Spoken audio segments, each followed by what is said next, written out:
Good afternoon, and welcome, all of you, to this wonderful occasion. I am Dr. Raymond Curry, Professor of Clinical Medicine and Medical Education and Senior Associate Dean for Educational Affairs here at the college. It is a great honor for me to be the Grand Marshal for what is the 135th commencement ceremony of the University of Illinois College of Medicine. One housekeeping note, we want everyone to be able to enjoy the event without undue distraction, so please take a moment now, if you haven't already, to turn off or mute your mobile phones and other electronic devices.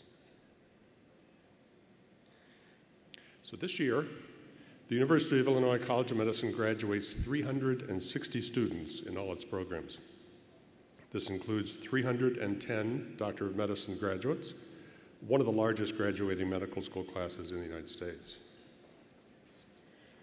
The class of 2017 includes a total of 175 who have completed the MD degree in Chicago, 59 in Peoria, 56 in Rockford, and 20 in Urbana-Champaign.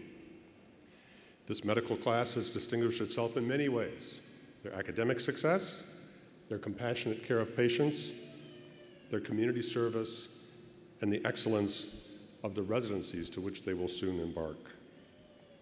We're also presenting 20 Doctor of Philosophy degree candidates and 30 master's degree candidates: Masters in Patient Safety Leadership, Master of Public Health, Master of Clinical Translational Sciences. These candidates have distinguished themselves through their outstanding scholarship and original research. Their training has prepared them for leadership roles in education and research across a spectrum of positions in universities, medical centers, industry, and government. We know that you, the family and friends of these wonderful, outstanding graduates, must be very proud of them.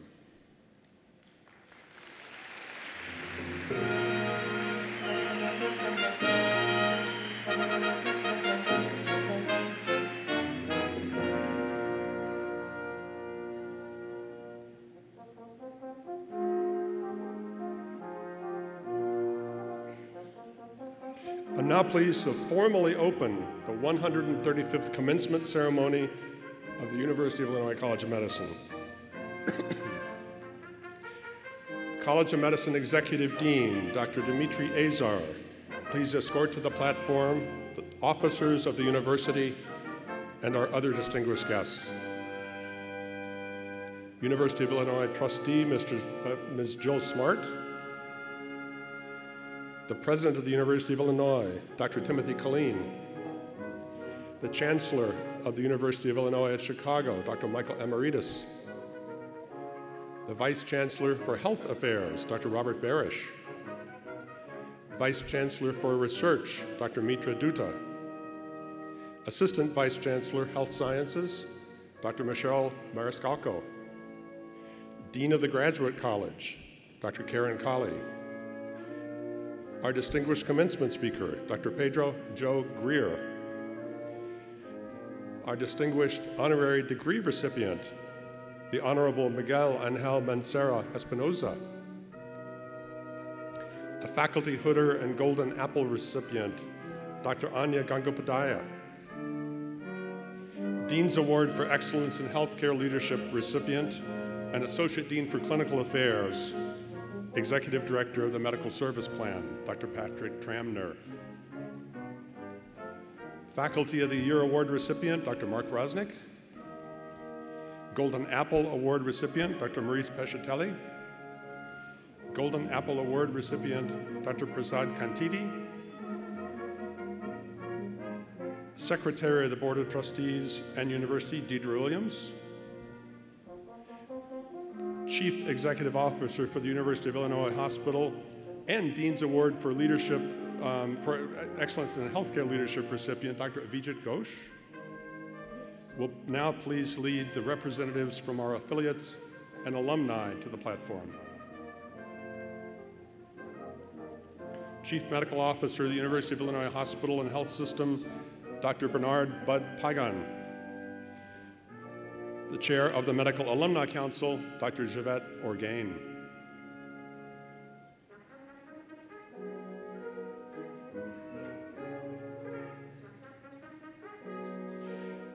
Next, our Senior Associate Dean of Students, Dr. Kathleen Kashima, will lead the members of the Dean's Office Administration to the platform. Dr. Larry Tabakman, Dr. Abbas Hadiri, Dr. Geraldine Jerry Fox, Dr. Beller Prabhakar, Dr. Sandra Yingling, Ms. Stephanie Grenage, Mr. Todd Van Neck, Dr. Frank Goldberg, Dr. Jay Noreen, Dr. Heather Prendergast, Dr. Richard Stringham, Dr. Trevon Thompson, Mr. Mark Urosef, Dr. Gloria Elam, Dr. Jorge Girardi,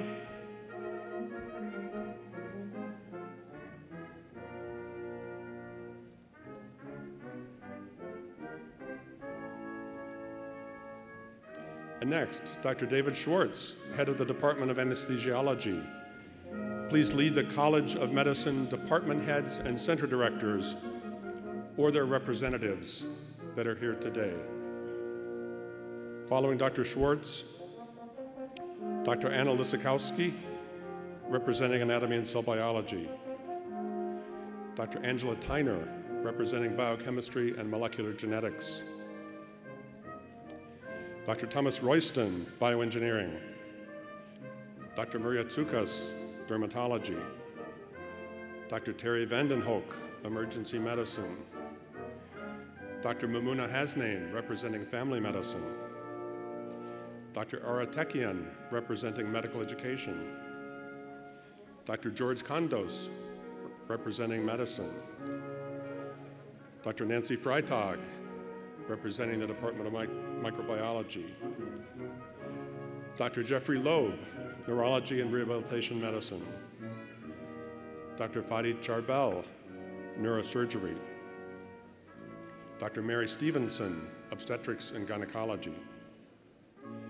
Dr. Natalie Azar, representing Ophthalmology and Visual Sciences. Dr. Mark Gonzalez, Orthopedics. Dr. J. Regan Thomas, Otolaryngology, Head and Neck Surgery. Dr. Frederick Boehm, Pathology. Dr. Mary Lou Schmidt, representing Pediatrics. Dr. Azra Malik, representing Pharmacology. Dr. Sarisa Strapada, representing the Department of Psychiatry. Dr. Charles Ray, representing Radiology. Dr. Enrico Benedetti, Surgery. Dr. Jan Kidievsky, Physiology and Biophysics. Dr. Craig Niederberger, Urology. And Dr. Robert Wynn in the Cancer Center.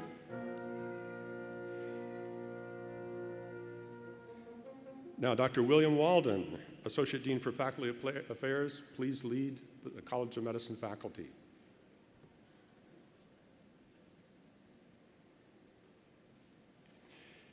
As the rest of the college faculty process in to take their seats, you may notice that in addition to their academic regalia, many of our faculty members are wearing medallions around their necks. These faculty members have been recognized by the College of Medicine and invested with named professorships or chairs. This recognition acknowledges these professors as leaders in their field and their commitment to excellence in educating medical students, conducting forward-thinking research, and providing accessible and inclusive care to their patients. These individuals are considered members of the College of Medicine's Robert and Mary Sweeney Faculty Excellence Society. The late Raymond Nestor Sweeney, MD class of 1968, attributed his success as a radiologist to the excellent education he received at the College of Medicine. In gratitude, he left his alma mater one of the largest estate gifts in university history, which was used to establish an endowment to support medical excellence in all its forms at the College of Medicine, including scholarships, faculty professorships, and educational innovation.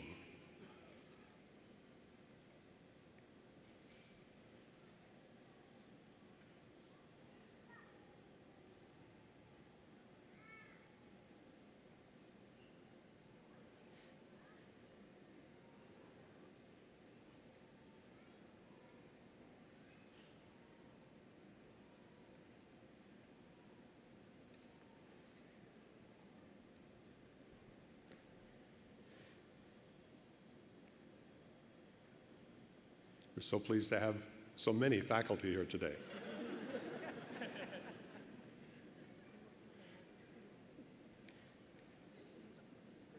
More than the script could imagine.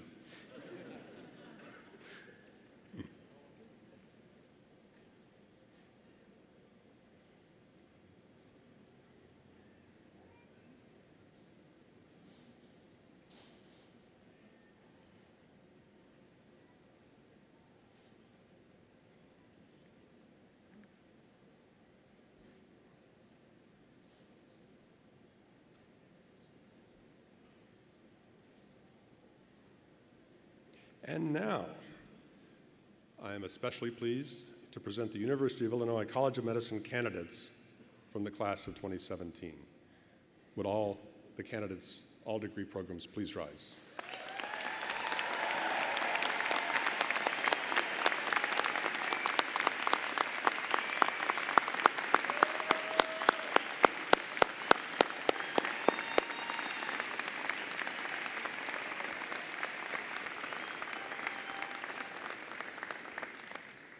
Please be seated, and let me welcome to the stage our student performers, our singers who will help us lead the national anthem. That would be Lindsay Boven, Helen Podden, and Jeffrey Rosenwinkel.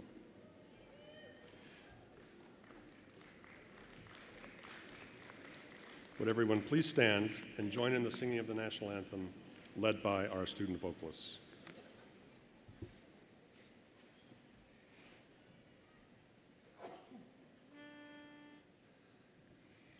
Oh, say, can you see by the dawn's early light what so proudly we hailed at the twilight's last gleaming, whose broad stripes and bright stars through the perilous fight o'er the ramparts we watched were so gallantly streaming, and the rockets' red glare, the bombs bursting in air, gave proof through the night that our flag was still there.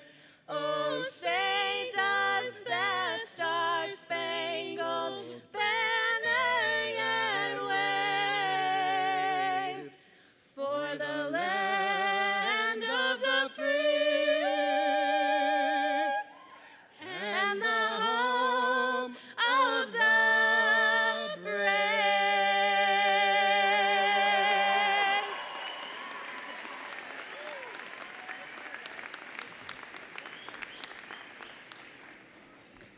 Beautiful. Thank you so much.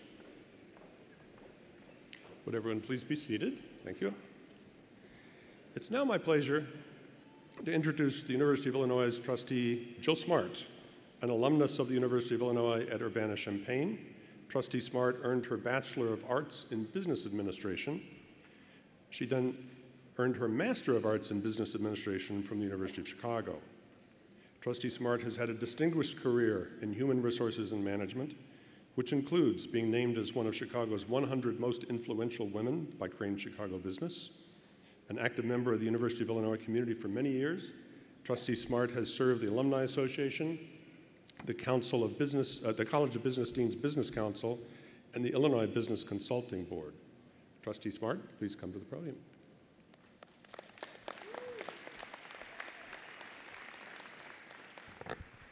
Good afternoon, and on behalf of the trustees, I would like to congratulate you. It looks like, based where we're at, you've been through a lot of graduations. I hope that this one is the most special one for you today, so congratulations. Today is a day to celebrate. I hope you will do that, and your families will celebrate, and really recognize your achievements. As my children remind me quite often, I don't remember very many things, but I actually can still remember the day that I graduated, both from undergrad and from grad school. So I hope that this day is one of those memories that stays with you forever as well. I hope you're as proud as we all are and happy to be here. I'm very proud to be an alum of the University of Illinois, and I still stay very involved, and that pride is something that will last you an entire lifetime. For parents, today is a day full of emotion. It's a day of great pride, and for some, a day where we sigh a breath of relief. But it's also a day where you transition to the next phase of your life, and that can bring mixed emotions to parents. So be sure to take a moment to thank them over and over and over. We all know it takes a village to get through the program that you just completed, that is for sure. Be sure to thank all of those that helped you, including your friends, your family, the outstanding faculty, which it looks like there's more of them than you, so the ratio sure must have been good, and the administrators and everybody who really helped you with your experience here, mentors and others, and each other. I'm sure you helped each other a lot. The College of Medicine's faculty members are innovators. They've provided you with remarkable opportunities for research, whether it's developing a cure for sickle cell disease using a unique procedure for stem cell transplantation, or researching cell regeneration relating to everything from joint replacement to Alzheimer's treatment. Their research endeavors have the potential to change so many lives. Changing lives and helping others is, of course, one of the big reasons you're here. And I found it really interesting when I was doing some research, and being a trustee and knowing as much as I do about the university, there's still so much that this school accomplishes that even I didn't know about. As Oprah Winfrey has said, education is the key to unlocking the world, a passport to freedom. Whether you're graduating with an MD, a PhD, or a master's in medical science, you now have another one of those keys. This campus is a very special place. Situated in the heart of what I think is one of the world's greatest cities, we have access to many, many resources. It's also special because my husband graduated from this school, so I'm here a lot. You all have come to appreciate the unique rewards and values from helping others as part of your profession. Whether you're planning a career in research, teaching, medical care, you've been motivated not just by the intellectual challenges, but also by the desire to help people. As an 11-year survivor of a rare leukemia that's mostly men over 65 get, that I got in my 40s, I really can appreciate what you're all going to go out and do. After a few years of numerous misdiagnoses, one very tenacious and relentless doctor helped me determine that I had a rare chronic leukemia, which, as you know, means it takes a very long time for symptoms to surface. He saved my life, literally saved my life. So trust me, I really appreciate what you're all going to go do. And I don't need to remind you that medicine is a continual balance of keeping up with and even leading change while retaining the fundamental skills essential to good and compassionate care. My doctor worked with me, not for me. He listened, he probed, and he let me know my own body and help him diagnose me. So no matter what path in medicine you take, I urge you to listen, to not give up, and to work with each person as an individual. As you go forward, remember that with your valuable education, you're in a special position to not only do well for yourself, I hope, but also to do good, to help your patients, their families, and save people like me who might not have been saved without someone like you fighting for me.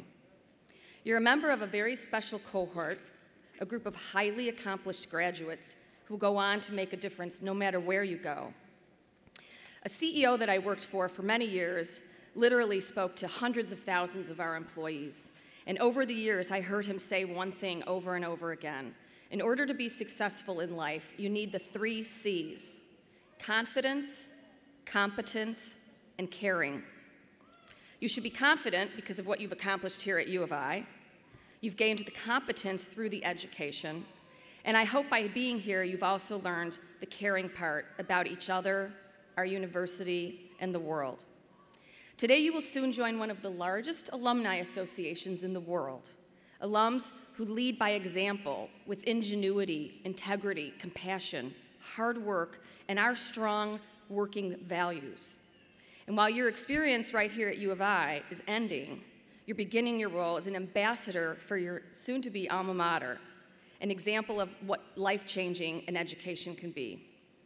So with the national shortage of up to 900,000 physicians predicted by 2025, you're entering a field that desperately needs you, your intelligence, and your passion. I recognize that the practice of medicine is in a state of flux, including as we speak every day in Congress, and yes, often underfunded, underpaid, and underappreciated, but by keeping your eye on the prize, on your goal of helping to help people in this world and to make the world a better, healthier place, you'll be able to chart your course. When you see the appreciation of parents of a son or daughter that you just saved, or a woman who just delivered a healthy baby because of you, or an elderly man who you just made smile, you'll know that your sacrifices are worth it. As J.K. Rowling has said, we do not need magic to change the world. We carry all the power we need inside ourselves already. We have the power to imagine better. So find your power. So again, on behalf of the trustees, my heartiest and warmest congratulations. Thank you.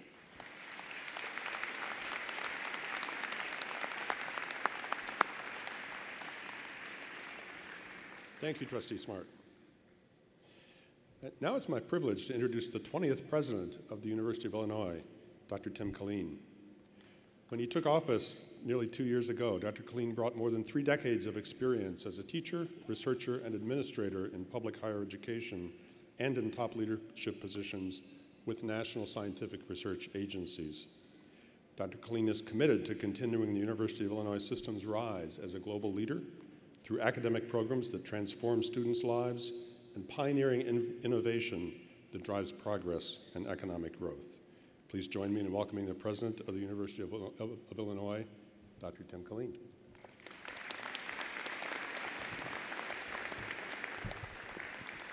It's truly my honor to congratulate the class of 2017 on behalf of your friends, supporters, colleagues across the whole University of Illinois system. Today is really a defining moment in your lives among just a handful of such milestones that are going to claim a permanent place in your lifetime memories. And you've earned this spotlight through your hard work. And I hope you savor, and your families and supporters savor, every second of this. On this special day for you, I want you to know that each of you holds a special place in our growing U of I family. Over the last few months, you've been part of history, members of the largest student body ever across our 3 great universities, more than 81,000 strong. Now you are about to become a part of a global alumni network that grows to record highs every year and will soar past 710,000 worldwide as you head off to join them today. The talents that you nurtured here at UIC to lift your careers are just as meaningful to us as they must be to you. Our graduates are the very foundation of the U of I system's richly earned standing as a world leader in education, scholarship, discovery, innovation, and surely medical sciences as well. Every one of your many achievements to come will showcase our excellence and our power to lead our state and our nation and the world to a new era of progress and prosperity. You are real-world proof of our critical contributions to the public good and a beacon that attracts new generations of best and brightest students to follow in your footsteps. The next steps in your personal journey begins here, tomorrow perhaps, a new chapter filled with boundless opportunity. But I suspect that the world that awaits you may seem a little daunting. In recent years, there's been a steady and troubling shift in the national discourse. Seems to be a lot of talking, perhaps more talking than listening, and emotion often runs at fever pitch. We encountered divisive speech and a rise of social media that is a valuable tool to help connect our world more closely, but has also served to darken the cloud of negativity at times. I call on you to help turn this tide. You can follow the wise advice of Illinois' favorite son, Abraham Lincoln, who had this to say as he sought to calm a nation on the cusp of civil war more than a century and a half ago. He said, "If the great American people will only keep their temper on both sides of the line, the troubles that now distract our country will come to an end, just as surely as other like difficulties have been adjusted." So I ask you today, keep your temper and stand up for the University of Illinois and for public higher education, just as it has stood up for you. Stand up for inclusion, for diversity, and for the First Amendment. Stand up for sciences and engineering. Stand up for the humanities and the arts.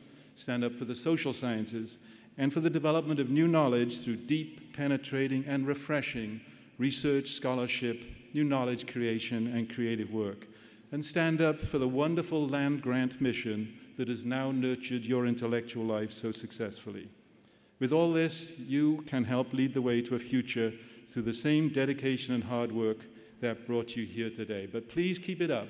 Discernment is key. Think through every issue and search for the truth. Evaluate, analyze, speak up, speak out, and lead with the integrity that your time here has instilled in you. One by one, you can help optimism go viral, building a culture of respect and support that fosters collaboration and solutions. In the words of social rights activist and Nobel Peace Prize laureate Desmond Tutu, do your little bit of good where you are. It is those little bits of good that together overwhelm the work. So this is your time. Go forth, make it happen. I have no doubt that you will make us proud. Please enjoy today's celebration, and be sure to thank the parents, family, and friends, and the wonderful faculty who supported you here along the way. Y señor alcalde, bienvenidos. Quiero decir que los problemas que tenemos juntos los vamos a superar juntos. Y eso me da mucho orgullo. So my congratulations again to the class of 2017. We are so amazingly proud of you. Please come back often. We look forward to hearing about your countless achievements yet to come.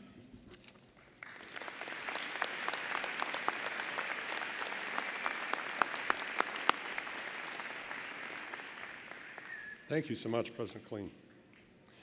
I now have the distinct honor of introducing Michael Amaritis, the Chancellor of the University of Illinois at Chicago. Michael Amaritis became the 9th Chancellor of the University of Illinois at Chicago just over 2 years ago.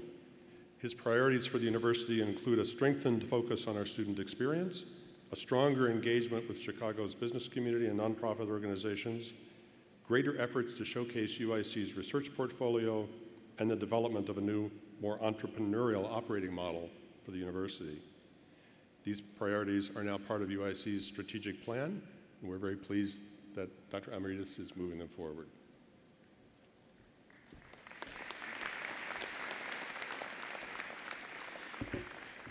Thank you, Dean Carey. Good afternoon, ladies and gentlemen.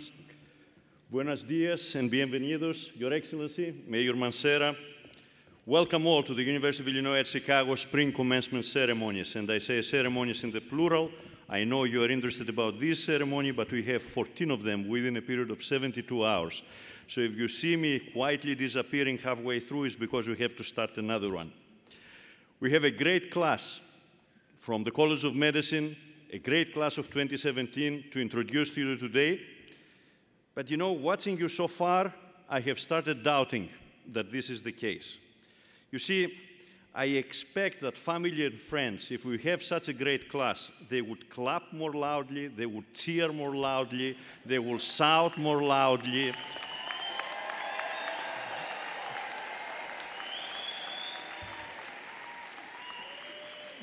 Decent attempt, but disorganized. Let me help you to do it in an organized fashion, right? So I want you to demonstrate your intense emotions. Unless you think these guys are so-and-so, which I don't believe this is the case, please join me as I say, congratulations, class of 2017.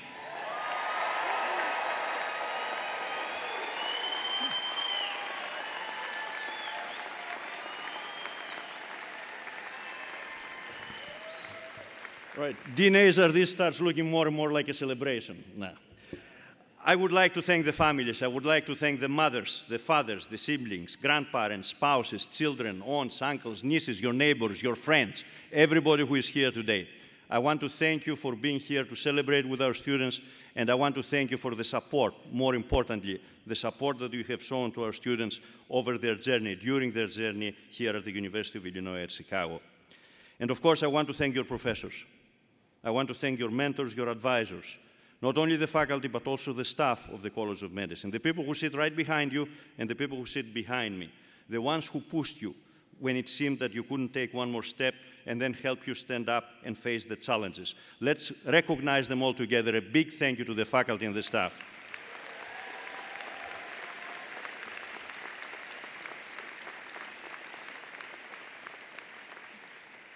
Well, this is it. You made it. You made it with your classmates, with your friends and teammates. You made it with people who supported each other and worked with each other, shared projects and notes. And I keep saying this every year, hopefully not during the exams. And the people who kept each other awake during all-night studies, and sometimes in your M1 and M2, maybe they kept you awake during class time as well. You're all here today. And I hope you have plans for a great party tonight. You can take the evening off, you deserve it, but please remember that the rest of your life starts at 7 a.m. sharp tomorrow morning. You're physicians and PhDs after all, you're not bankers. You're starting at 7 a.m. And I mean it when I say tomorrow morning, because as I look out at all of you today, besides a lot of big smiles, I see the millennial generation grown up and ready to take the world in new directions. And I hope this starts as soon as possible, because we need these new directions. And I know you're not all millennials. I know we may have some pre-millennials here. So how about if I call you all together the internet generation? Because you were born and grew up with the internet and the side effects of its technology playing a significant role in nearly every aspect of your lives. You're the most technologically driven generation in history, and you're connected in ways impossible to have imagined even a generation ago. Consider these real facts, all right? We have to differentiate nowadays what is real and what is alternative. You have the highest average number of Facebook friends. I have 3, and they're all members of my family. Right? 60% of you are regularly posting selfies. From my generation, there may be 20 or 30 people who do this across the world, and we're still looking for them. And you send an average of 50 texts a day. I mean, really? 50 texts a day? And I'm not even going to go down the path of Twitter, this mythical Twitter. I even understand that there are some people that tweet about serious business in the middle of the night, right? Really? Joking aside, I know that the most important thing about you is that you know how to adjust readily to new technology, new systems, new devices, and you perform computer-based tasks more quickly than anyone over the age of 40. And although some may believe that multitasking is not the most effective way to work, your generation is proving us wrong. And your comfort with social media means that you are very good at promoting your skills and making both personal and professional connections using technology to overcome traditional barriers. But my hope and trust in you is not placed on your technological skills alone.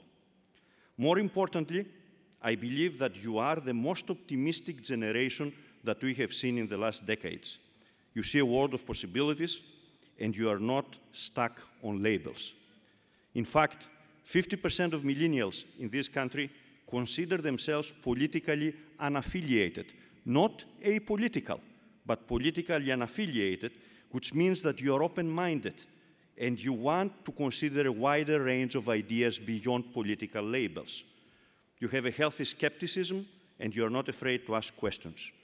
And where the baby boomers were famous for saying, "Don't trust anyone over 30, your skepticism is not rooted in age. It is rooted in ability and knowledge.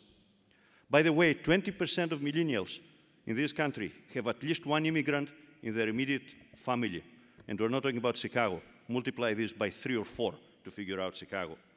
And as the most ethnically diverse generation, millennials are more accepting of differences. And they're inclusive. They're inclusive to members of other religious, racial, gender, or sexual orientation groups, which means that you support now, and you will continue to support in the future, institutions and laws that promote social and economic equality. So when I add all of this up, what I see in front of me today are representatives of the most diverse generation in our history, the most technologically connected generation in our history, and one of the most passionate generations in our history about the values of equality and justice. And here is your challenge. The enlightened and inclusive views that define your sense of right and wrong will only progress if you make your voices heard and your actions felt. Your generation has proven by now that you can rally behind important causes, and I hope that civic engagement, becomes your hallmark.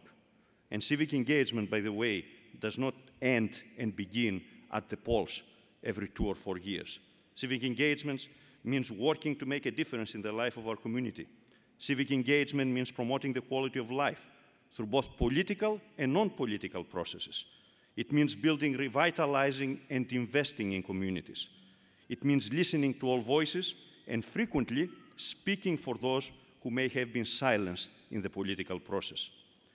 I'm confident that armed with your university education and your own values and principles, you are by now ready to put yourselves at the forefront of our future. After all, this is the tradition and the legacy of UIC's graduates. And I hope you will start doing this at 7 a.m. tomorrow morning. So on behalf of UIC, I promise you that we will always be your university, and we will continue to support you. Like you, we will continue to grow in strength and reputation, enhancing in the process the value of your degrees. We will make you proud the same way that you make us proud today. In the end, the greatness of a university is in big part the sum of its alumni, and you are now becoming today part of this equation. And please remember, share your accomplishments, come visit the faculty, and come back and visit and mentor the students who follow in your own footsteps. Go out and tell the world about what you have accomplished, and go out and tell the world about your alma mater. You are now UIC's best ambassadors. Congratulations, class of 2017, and Godspeed.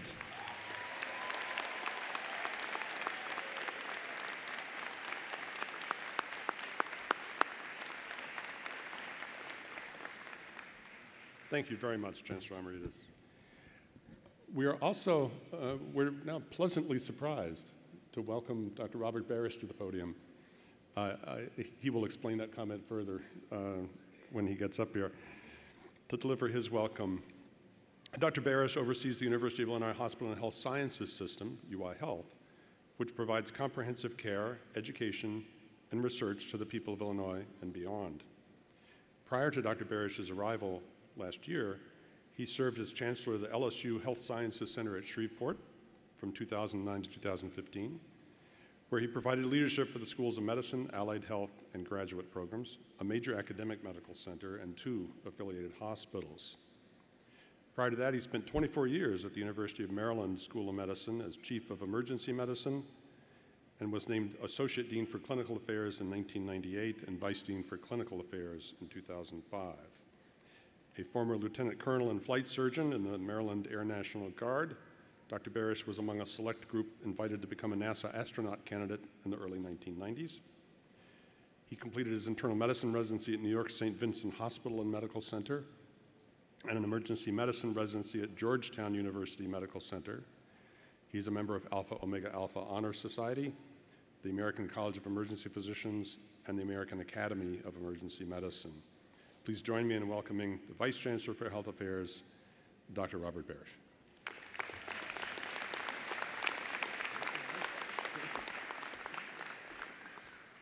Thank you, Dr. Curry. And the surprise is that my middle daughter, Liza, is also graduating this year from medical school in Louisiana. So, but what the surprise is that for those of you who have been to Louisiana, and I have a feeling many of you have, you know that they find a way to have a party for almost any celebration. So there's an unwritten rule in the state of Louisiana that a medical student can't graduate until 2 weeks after the last day of class.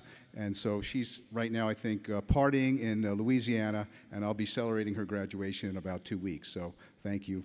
It allows me to be here.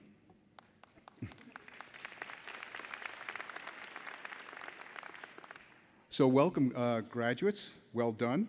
This is an important day for you and for all of us who are here to celebrate your accomplishments. And as the President and Chancellor have stated already, I extend a warm welcome and our gratitude to all of the family members, friends, and faculty here today, those who have guided and influenced these fine students. So shortly after I arrived at UIC from Louisiana, I was given a photograph of a decaying monument that sits actually where Stroger Hospital is. And it's only a couple of blocks away. You've probably seen it. and it's here right next to our esteemed College of Medicine here in Chicago. After I received this, I actually presented it to our dean, Dean Azar. So on the monument is a plaque engraved with this quote: "One does not ask of one who suffers, what is your country and what is your religion? One merely says, you suffer, that is enough for me. You belong to me, and I shall help you." Louis Pasteur. I have every confidence that this College of Medicine graduating class of 2017 will be guided by the principles stated by Pasteur. So graduates, you have diligently worked for many years to reach this milestone, and we honor your success. As you move on to your chosen next steps, I encourage you to be advocates of what you have learned here, to strive for quality, to be responsible and accountable for your actions. I encourage you to advocate for health equity, for the aim of medicine is inclusive and respect of the patient. Advocate for innovation and excellence, not only in medicine, but in every aspect of your life. You have the ability to make significant change happen. And I know, Trustee Smart, you talked about the 3 C's. I'll add an A, which is attitude will get you altitude. So enjoy the ceremony, and remember to thank those who've helped you along the way, even those who could not be here today. Keep in touch with one another and with the University of Illinois at Chicago. Thank you.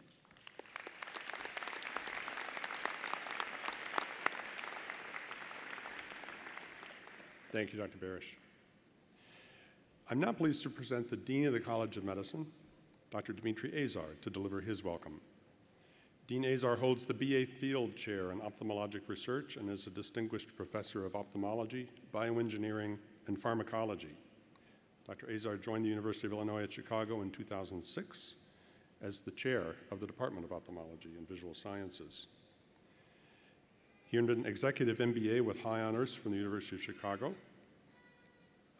He is the author of over 400 scientific articles and book chapters, editor of 16 books in ophthalmology, and holds over 32 patents.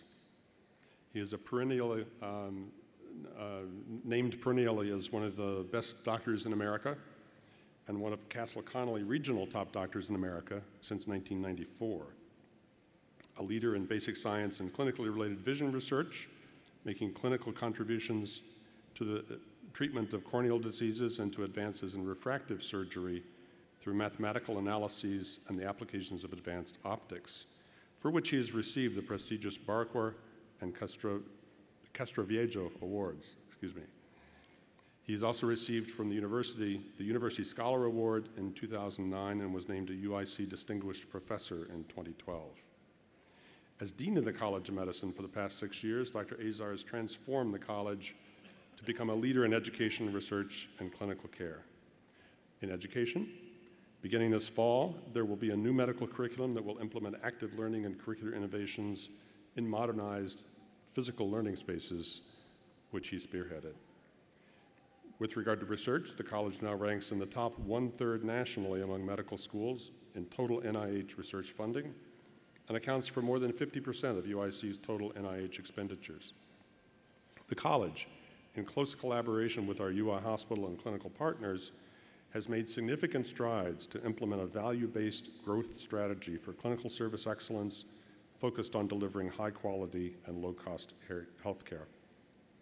Dean Azar has provided leadership to the college by articulating an inspiring vision for the college's future, translating that vision into specific goals, and obtaining the support necessary to achieve those goals.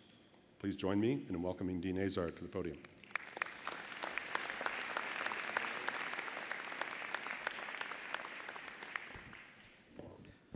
Thank you, Ray. Thank you, Trustee Smart, President Killeen, Chancellor Emeritus, and Vice Chancellor Barish for your kind remarks to our graduating students. It is an honor to have you celebrate this wonderful occasion with our College of Medicine community. Thank you. I would like to begin my remarks by congratulating the College of Medicine class of 2017. Please join me in applauding those graduates, their parents, spouses, families, friends, and mentors. I can't hear you. Hey! I cannot believe that this is my 7th year standing here as in a commencement ceremony as Dean of the College of Medicine. So it's 6 years, started just before the graduation ceremony, and now it's the beginning of the 7th ceremony. This day is the best day of the year, not only for you, but also for me. Today marks the beginning of your careers as graduates of the University of Illinois College of Medicine, one of the premier medical schools in the nation. This is a very special day and a proud achievement. Congratulations for this great achievement. Soon you will begin your careers as physicians or as biomedical scientists. Your careers will take you into challenging residencies or demanding postgraduate programs, and I'm confident that the foundation in science, medicine, and service that you have received at this college has prepared you for your continued future success. I know how hard you have worked diligently to reach this day, and you should take great satisfaction in your accomplishments. As your careers advance, you will continue to contribute to the body of scientific knowledge, promoting our tradition of lifelong learning. This is something that will become a cornerstone of the educational mission that this college is founded on.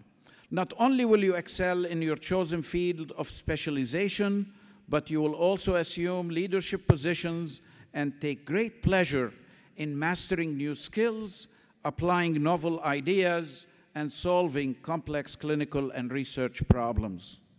For those of you who are graduating with a doctoral degree in medicine, you will discover that becoming a physician means commitment to a lifetime of service and inquiry, initially in your residencies and fellowships, as you heard from Chancellor Emeritus, starting at 7 a.m., and later in your practice. Your class is very special. I have had the pleasure of witnessing firsthand the exceptional caliber of this great class and to watch you grow over the past several years as you took many exams, studied for the boards, and have now become the next generation of physicians to graduate from our fine institution. I also shared in the joy of your recent Match Day celebration, where many of you realized the dream of matching to prestigious institutions all across the country, as well as here in Chicago. Those of you in the audience who were able to attend Match Day know that this event was filled with great excitement and cheerful enthusiasm. Today marks yet another one of our graduates' dreams come true. Today is the culmination of years of tests, long hours of studying, and countless sleepless nights. This was all made possible and tolerable thanks to the support of many of you in the audience, parents, spouses, relatives, friends, and mentors. On behalf of all our graduates, please accept our sincerest thanks and congratulations. Graduates, please join me in thanking the mentors and the people who have supported you throughout these 4 and more years.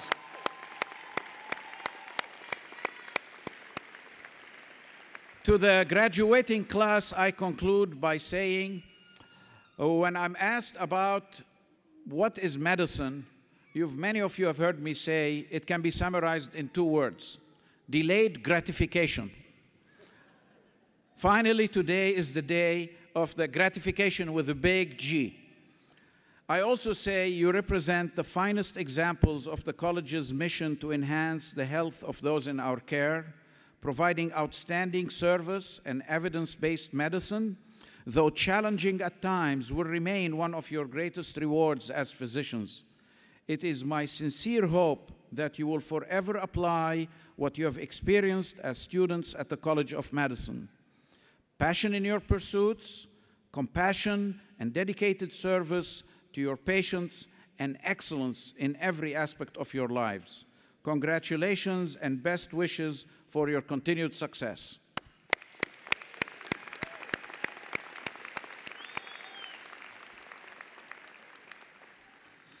I would like now to turn our attention to recognize those individuals who are receiving awards today. At this time, I would like to honor the recipients of the Dean's Award for Excellence in Healthcare Leadership. This year's recipients are Dr. Avijit Ghosh and Dr. Patrick Tramner. Please come to the center stage, please. Dr. Ghosh and Dr. Tramner.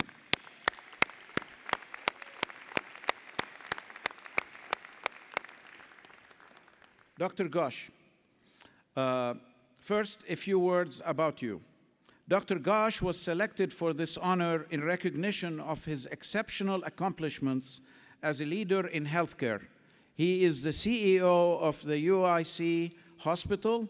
He is the head of the UI Health program in the hospital, and he has been a relentless champion for patient-centric care focused on improving quality and patient experience. He has been a great partner for the College of Medicine and has also introduced innovative programs such as Housing for Health. These have earned important national attention and recognition. At the same time, Dr. Ghosh has been a strong advocate for disciplined, fact-based decision-making, leading to more effective and efficient delivery of care. Congratulations, Dr. Ghosh.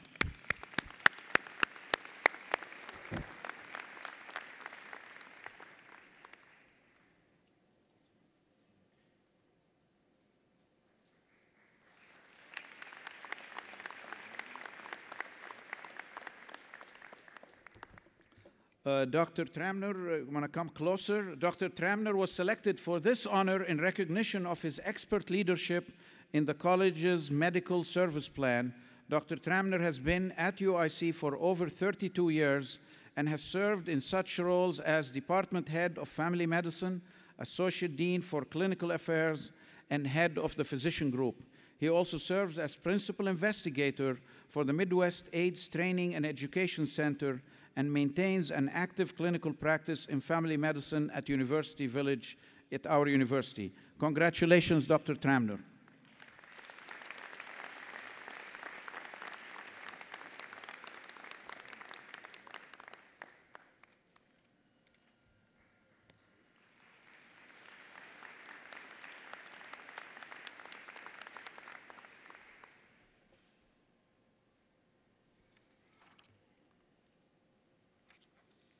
Dr. Curry.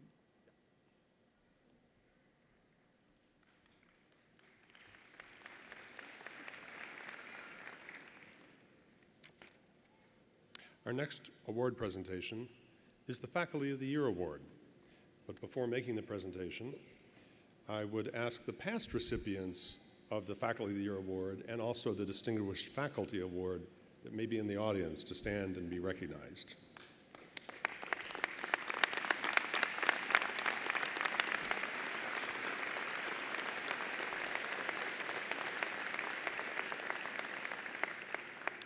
Thank you. To present the 2017 College of Medicine Faculty of the Year Award, I now ask the Associate Dean for Faculty Affairs, Dr. William Walden, to come forward to the podium.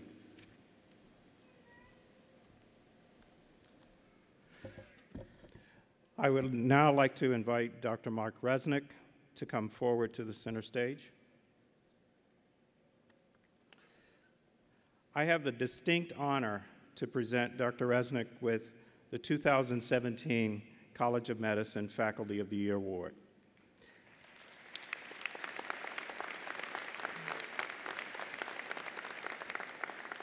This distinguished award is selected by a committee of faculty peers that accepts nominations from across all 4 campuses of the College of Medicine. This award acknowledges a faculty member for excellence in contributions to college programs in areas of teaching, research, and clinical service. Dr. Resnick was selected for this honor by his peers in recognition of his national reputation as a neuroscientist, his enduring commitment to global scientific community, and a long-term contribution to the college. As an educator and scholar, he has spent 30 years exhorting UIC medical and graduate students to understand and appreciate the intricacies and implication of communication among cells in the nervous system. His experience in science and health policy has been used to unite biomedical research communities in the US and Cuba, as well as to work closely with the late Senator Edward Kennedy on legislation with lasting impact for children.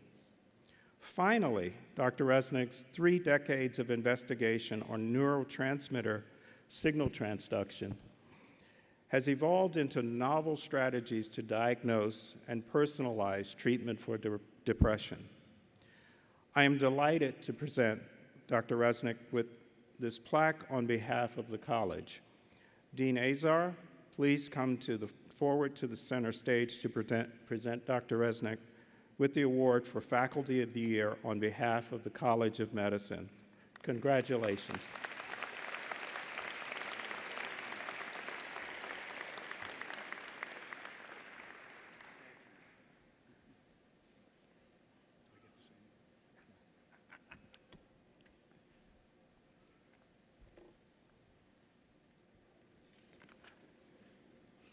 Thank you, Dean Walden, and congratulations once again to Dr. Resnick.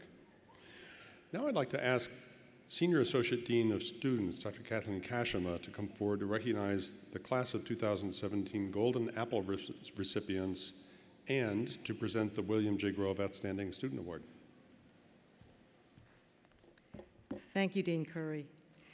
Before presenting our highest student award, the class of 2017 and I would like to recognize the College of Medicine Golden Apple Award recipients in Chicago who were selected each year by the class of 2017. As I call your name, please stand to be recognized. Please hold the applause until the 4 faculty names have been read.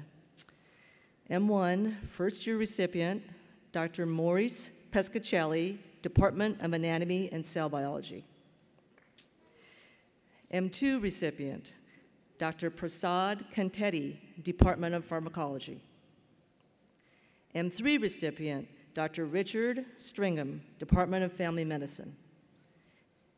M4 recipient, Dr. Ananya Gangopadhyay from the Department of Medicine. Please join me in applauding for these recipients.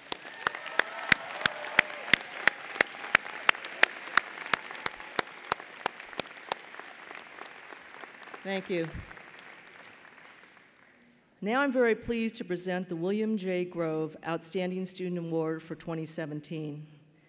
The recipient of the award is selected by a committee of faculty based on the qualities exemplified by Dr. Grove, a combination of intelligence and skills with excellence in academic achievement, a high level of involvement in medical school, a commitment to the medical community, altruistic pursuits, and leadership qualities. I invite Ms. Sarah Duran to please come forward, center stage, as this year's Grove recipient.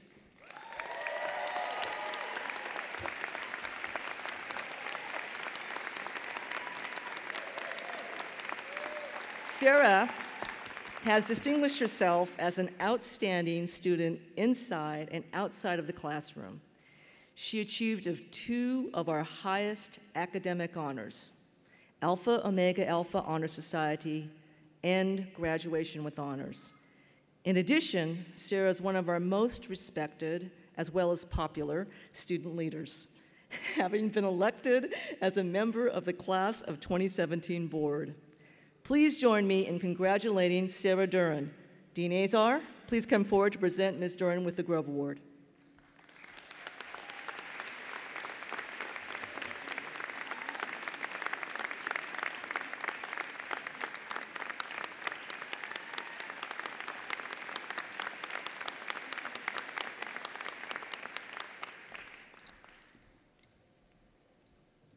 Congratulations.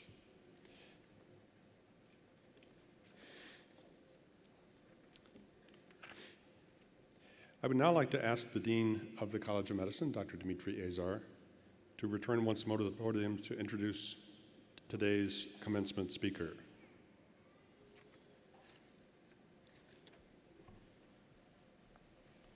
Thank you, Dr. Curry.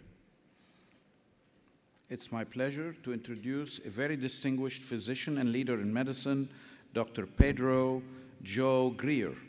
Dr. Greer is Professor of Medicine, Founding Chair of Humanities, Health, and Society, and Associate Dean for Community Engagement at the Florida International University, Herbert Wertheim College of Medicine in Miami, Florida. In his role as Associate Dean for Community Engagement, Dr. Greer promotes the social mission of his respected university to facilitate medical student training and improve community health. Working with various FIU colleagues, Dr. Greer spearheaded a unique service learning and community-based medical curriculum to prepare physicians and other health professionals to address the social determinants of health while simultaneously caring for individuals and communities through a household-centered approach to clinical care. Dr. Greer is a member of the Alpha Omega Alpha National Medical Honor Society and a fellow in the American College of Physicians, American College of Gastroenterology. He is board certified in medicine and gastroenterology. Prior to joining the faculty at Florida International University, he was the former chief of gastroenterology and hepatology at Mercy Hospital in Miami. Dr. Greer has received numerous awards and honorary doctorate degrees. Most recently, he was honored with the 2014 National Jefferson Award in the category of Greatest Public Service Benefiting the Disadvantaged. He has been recognized with the 2013 Great Floridian Award, the 2009 Presidential Medal of Freedom, and in 1993, he was honored as a MacArthur Foundation Genius Grant Fellow. Dr. Greer has published several articles and book chapters on topics ranging from hepatic and digestive disorders to policy, poverty, medical education, and health in America.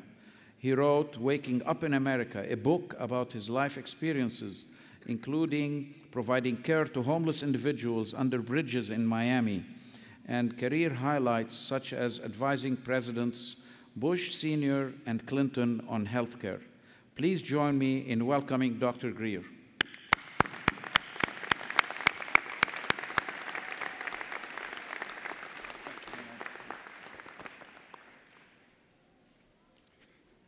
Thank you, Dean. My mother wrote that. Well, congratulations. After I speak and you walk through here, you are physicians.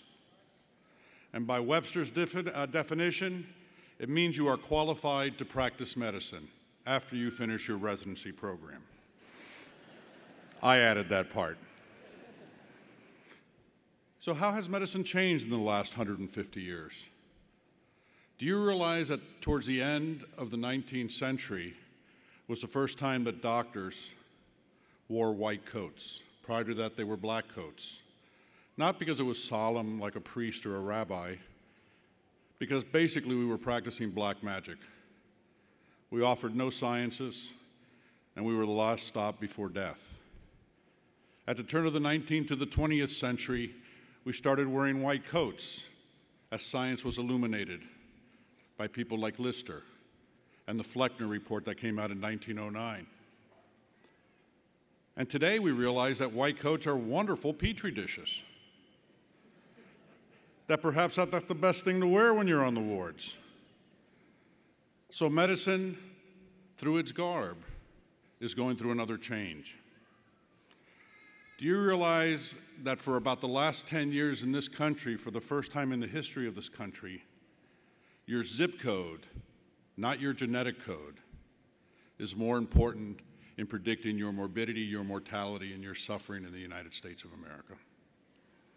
That 80 to 90% of all diseases in this country have a non-biologic cause, the social determinants of health. Education, transportation, racism, all the isms. And we as physicians are required not only to identify them, but to correct them. You are entering medicine at a great time as it changes, hopefully for the better, and a very troublesome time for our country and the world. I'm one of 3 progressive Cuban Democrats. We meet on a phone booth on 8th Street in Miami.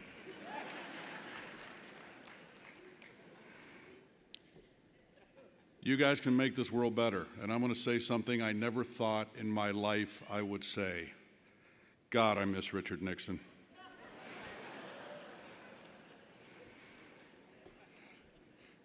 Through these troublesome times, you need to learn to reflect, to think.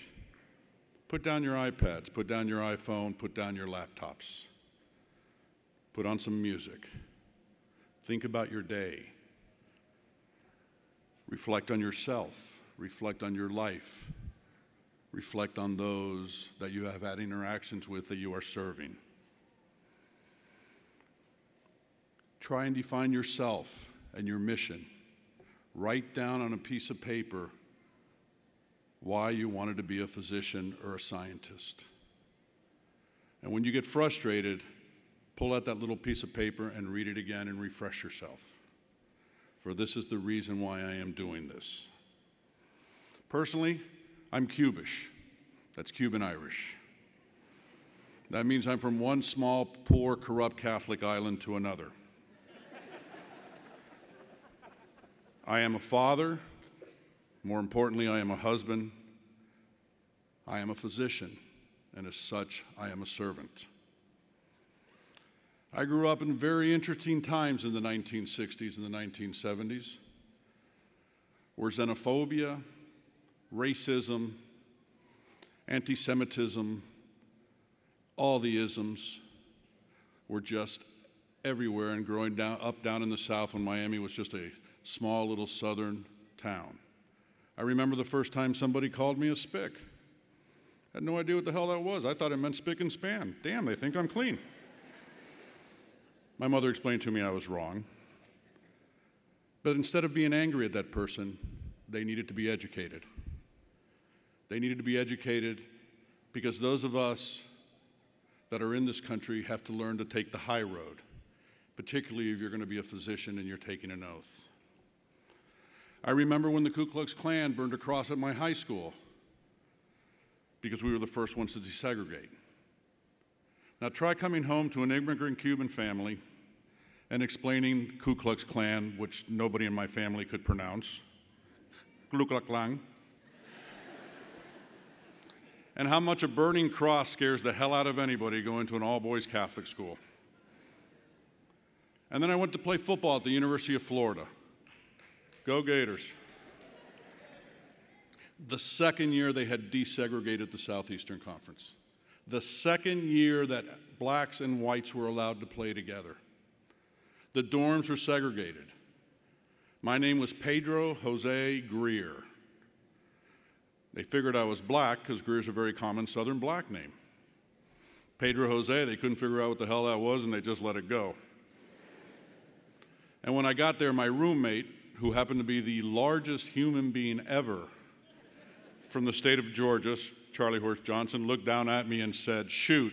Well, actually, you can substitute the two O's for an I. I thought you'd be black. Well, you know, having taken my two kids through a week-long orientation in college, realizing that my orientation in college was basically my parents saying, "Call me when you get there,"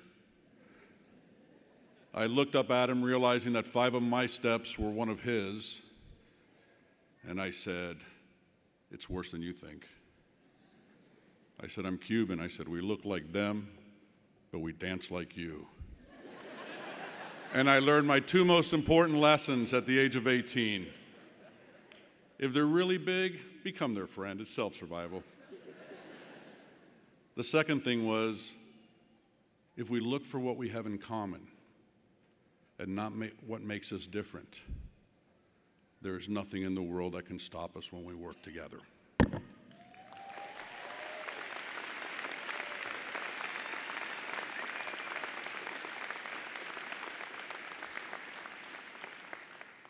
As all of you graduate today, you have to look back on your life and the experiences that have occurred to you in your life that are going to make you the professional that you're going to be. Well, one of the most difficult experiences I had in my life was as a medical student. When my little sister, who was at the University of Florida, wanted to spend her 18th birthday with me. And she was killed in a car accident on the way down.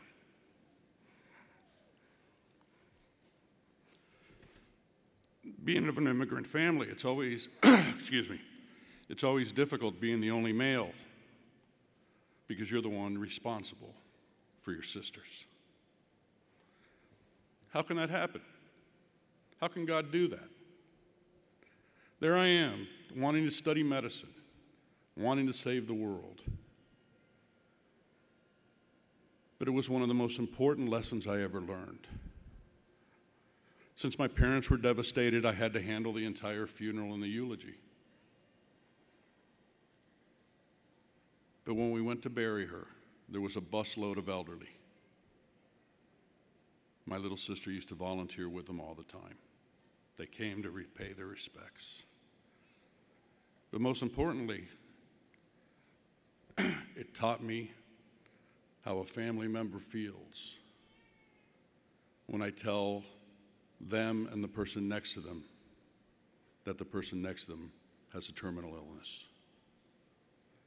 The sense of anger, the sense of loss. And they weren't angry at me. They were angry at the message. Each and every one of you will be in that position one day. And this is just not a matter of giving somebody a pathology report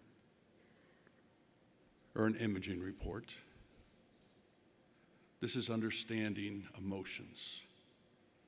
This is compassion. This is empathy. This is spending all the time you can with them. It's giving them your cell phone number, because before cell phone numbers, we'd give them our home number and a piece of paper to write something down, because once you say the word cancer or terminal, your patient's not going to hear anything after that. And you have to be there to answer questions and educate and console. For very interestingly, as a physician, our job is not to cure. Our job is to improve the quality of people's life. Curing happens to be one of those many aspects. The other ones are listening, consoling, just being there. That's what it means. When she died, I made a promise to God that if I ever had the opportunity to graduate, I would never let anybody die or suffer alone, because I never had the chance to say goodbye to her. The problem is, when you make a promise to God, where are you going to hide? Well, ever since our county mayor decided that Miami was not going to be a sanctuary city, and we'd be the first ones to follow the president's order, I realized I could always go to County Hall, because obviously God was not there. It's true. We are here to take care of others. I graduated medical school 34 years ago. 2 years before the Heckler Report. That was a report by Secretary Heckler. That was the very first report in the history of this country that talked about disparities, before the Office of Minority Health, and that's what prompted it. Back then we had HTLV-3, which became AIDS. We had crack. We had gross disparities. We had a government that thought the trickle-down theory was the answer for all of this. And on my first rotation at Jackson Memorial Hospital in the intensive care unit, I had a man who was dying of miliary tuberculosis. For those of you that are not physicians, it's in essence metastatic tuberculosis all over your body. Intubated in the intensive care unit with a tag that had his name, his date of birth, which didn't quite correspond with the features on his face, and it said no address. That meant that fire rescue had found him under a bridge.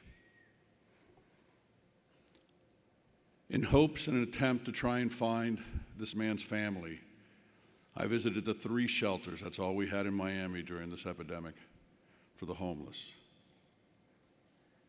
And what I found was a world beyond that door that showed me the extensive poverty that existed in my own backyard. Before that, I wanted to go through a third world country when I graduated and serve the most vulnerable of the world, and I found out they were in my own backyard.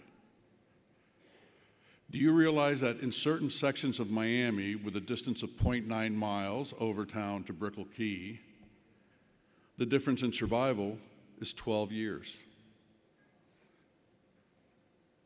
From 8th Street going north to 8th Street going south from the city of Miami and Coral Gables, it's as much as 15 years, simply by a street dividing one area to another. Each and every one of you has been put into a position where you will take an oath to serve, because I'm sure that none of you wrote when you wanted to be a doctor and were applying that I'm going to take care of only those that are funded. And when you took your white coat ceremony, you made an oath. And when you went on the wards and you did your first lumbar puncture or abdominal paracentesis or thoracentesis, I guarantee you it wasn't the CEO of an international corporation. The poorest of the poor and the most indigent have taught us to be physicians. 2/3 of your education, as expensive as it is paid for by the public dollar. And today, you will take another oath. We need to follow our oath. And my generation of doctors have failed in our social contract to America. I want to be with you, each and every one of you, as we fulfill that contract. I want us to be the healthiest nation in the world. I want us to give the opportunity to those kids in those neighborhoods, just like my father, who was the first one to finish high school in our family, and then become a physician, the opportunity to turn the tide in their families through education. And although we had the epidemic of AIDS when I started, none of you were around before there was no AIDS. Well, there's a new epidemic out there now, and it's called hate and intolerance. And it's contagious, it hurts people, and it kills people. And unfortunately, it's also institutionalized and talked about. As professionals of the highest rank, you could not accept that. You have to be those vehicles of change that make this world better. Having the opportunity to work in 2 administrations, it was very interesting. I always use my humor, because one of the things I found out about Washington, and I see many times in my own profession, is we think how important we are. We're not that important. But the work we have chosen to do is the most important of all works. It's about human life. It's not about the doctor's life. It's about those that suffer, those that might die a decade and a half or longer before you. In the federal report that came out of Ferguson in St. Louis, the difference between the African-American suburban neighborhood and the white suburban neighborhood was a difference of 35 years in survival. How is that acceptable in our nation? And now with all this anti-immigrant talk, all I can think about is these 2 Native Americans sitting on Plymouth Rock, watching the Mayflower come in, and one just looked at the other and said, "Oh my God, boat people." Where the hell do you think we're all from? And one of the things I remember from Washington was an advice that was given to me. If you're willing not to take the credit, there isn't anything we can't accomplish together.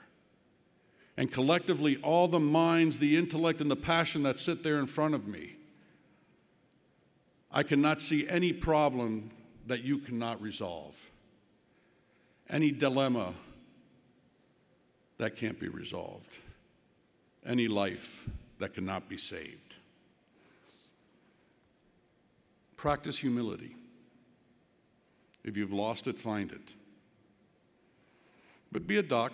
In other words, atop of the water, look like the most confident person in the world. Under the water, have those little feet going a mile a minute.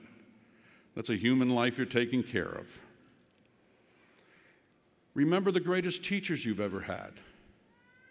Not just those that are here, but your patients, the ones that have taught you to be physicians, the ones that taught you that algorithms don't always work, the ones that taught you just because you gave them a diabetic diet and they're living below the poverty level, do you really think they can afford it? Do you think they have those opportunities? I'm a narrative writer. So I'm going to read you a couple of stories as I'm ending up here. At our homeless clinic, it was a Tuesday night when a young woman in a tattered red dress came in. She was about 25 years old. But my God, she seemed a lot older. The lines of her battle-weary face barely concealed beneath a smudge of stale makeup. Her soiled clothes, a swath of spandex, told the story of her hard life on the streets. Her eyes revealed her turmoil. Whatever her story, at the very least, this young woman deserved a bath and a rest. That night I was working with third and fourth year medical students, and I sent Carlos, a third-year student, into exam 2, where she sat weeping. Within minutes, the student came rushing out of the exam room. "Dr. Greer," Carlos called in a hurried tone, "I can't get a history out of her. I don't know what to do." "What's the problem?" I asked. "I don't know. She's crying like a baby. I can't get her to talk to me." I said, "What's your guess? Do you think it's physical, emotional, drugs?" I insisted, giving him a signal to follow me. "I don't know," he repeated more urgently as we walked toward the exam room and he opened the chart. "She's been here once before," she said. "Some derm problems." "No history of psychological problems noted," he said. She does smoke crack. Must be the perks of prostitution," he said with a smirk, of which he was later taken and reprimanded for those comments. I stepped into the exam room and found a desperate woman. She was trembling. I extended my hand to greet her. "We're here to help you. Do you hurt somewhere?" I asked, gently nudging her elbow to give her a sense of stability. She was full of tears, gasping for air. As physicians, people tell us personal things. As physicians, we physically touch other human beings. That has to be done with the utmost respect, every single time. "It hurts down here," she said between sobs, holding her lower abdomen and doubling over. "It feels like it's burning. It won't stop. Please help me, please," she said. As the nurse and I let her calm down a bit before we examined her, I palpated her tender belly and completed my physical exam. I concluded that her symptoms in the exam suggested a mix of pelvic inflammatory disease and other sexually transmitted diseases. "It'll be okay," I told her, trying to offer a little reassurance. Slowly, she began to tell us why she had come to ours, a free homeless clinic, when she could have gone to the gynecologist at the public health unit. "I was raped hard last night," she said, as she doubled over again in tears and in shame. "Why didn't you go to the rape treatment center at Jackson?" I asked. "It was right near the clinic, and after all, it was one of the top-notch centers in the country." "Doctor," she said, with a look that suggested I should know the answer to my own questions, "look at me," she said. "Look at how I'm dressed." Then she paused and broke into sobs. I couldn't take the comments that people would make. The comments that people would make. You have to learn that in medicine we care for others without prejudice. We don't make comments like that, and we don't tolerate them. For we never know what happened to somebody the night before, the morning before, the year before. It is our job to judge on their illness, to improve their lives, and to make them better. But you know, she was right. We have this mammoth system of health care that offers excellent medical care and all the best technology. But systems and equipment, they offer no solace, no empathy, no protection from prejudice. That's because there's a gaping error in construction of buildings and technology. It has no soul. For that means you become the soul. You become the one that changes that institution, as this institution at UIC has become.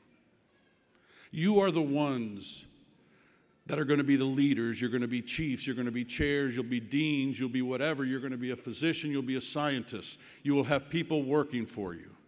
It is your tone, it is your attitude, it is your lack of prejudice that will make the difference. So what can society learn from a homeless hooker?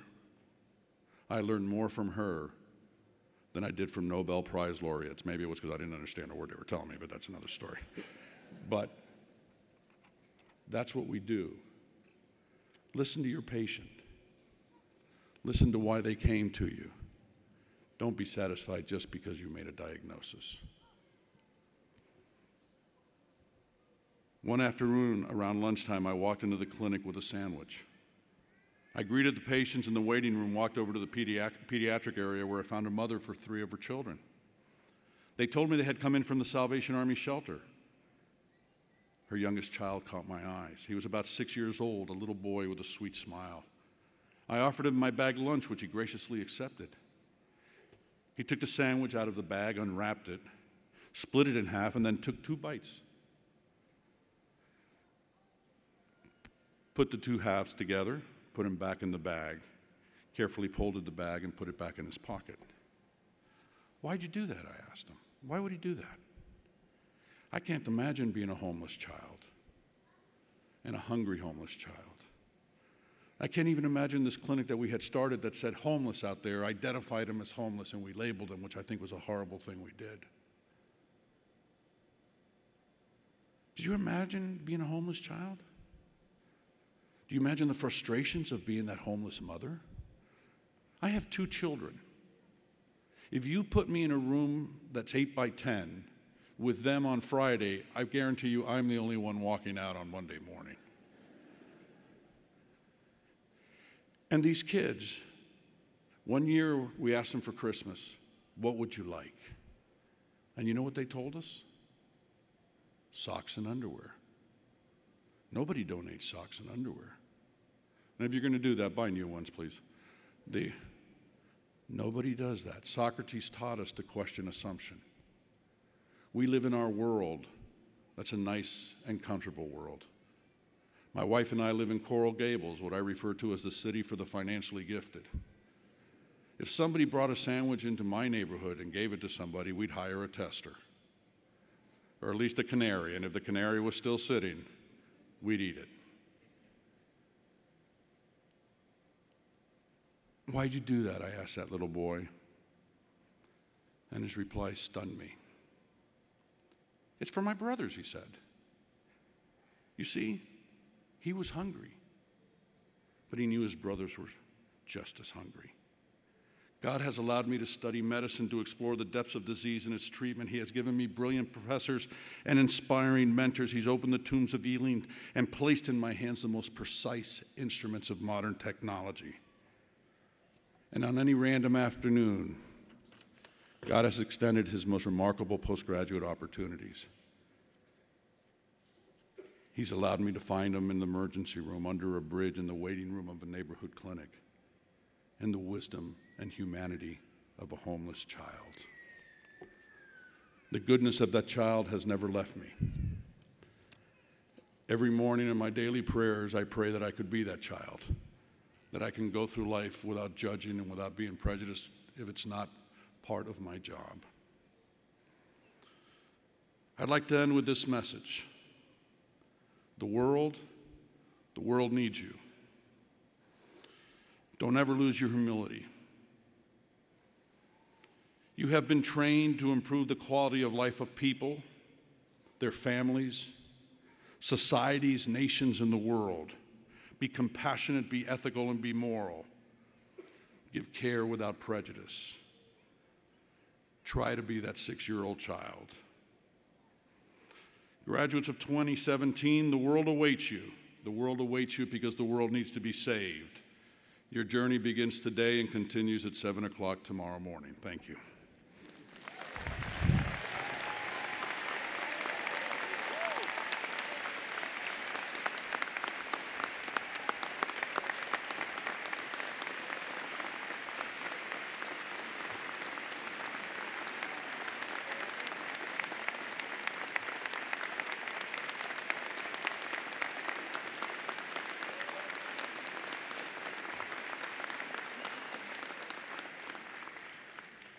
Thank you, Dr. Greer, for that stirring address.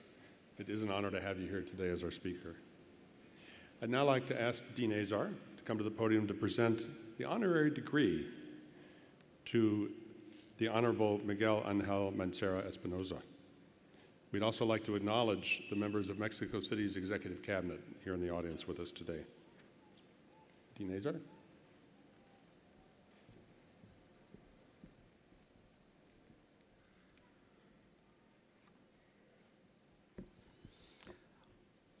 Honorable Miguel Ángel Mancera Espinosa. You have served as the head of government of the Federal District of Mexico since 2012.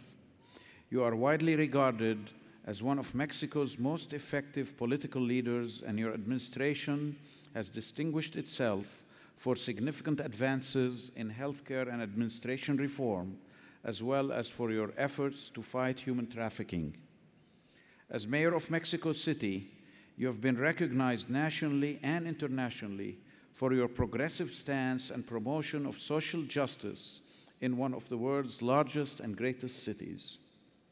You have championed the use of house calls by physicians to improve access to health care and limit the stress on hospitals when there is no emergency involved. And cities throughout the world have used your innovation as a model for healthcare delivery. You initiated a voluntary disarmament campaign throughout all of Mexico City's boroughs from 2012 through 2015 and actively worked to improve policing and to combat human trafficking of women and children, a continuation from your work as Attorney General. You were publicly recognized as the recipient of the Latin American Prize for Life and Security of Women and Girls in Latin America and the Caribbean. You also began a major urban renewal project, Corredor Cultural Creative Chapultepec Zona Rosa, which is a creative cultural corridor, in order to promote the preservation of that important historical district, which received the International Architectural Award in Urban Planning by the Chicago Museum of Architectural Design and the European Center for Architecture, Art Design, and Urban Studies. Dr. Mancera, you are a distinguished scholar and reformist political leader. Under your administration, Mexico City signed an agreement for scholarly exchange with our university in July 2015, and with the University of Illinois System signed a Memorandum of Understanding for academic exchange with UNAM in 2016. As part of Sister City International, Mexico City and Chicago celebrated their 25th year anniversary partnership in 2016. In appreciation of your contributions to society, and upon the recommendation of the Senate of the Chicago campus of the University of Illinois, on this day, the Cinco de Mayo, I am honored to present you to the President of the University for the honorary degree of Doctor of Humane Letters.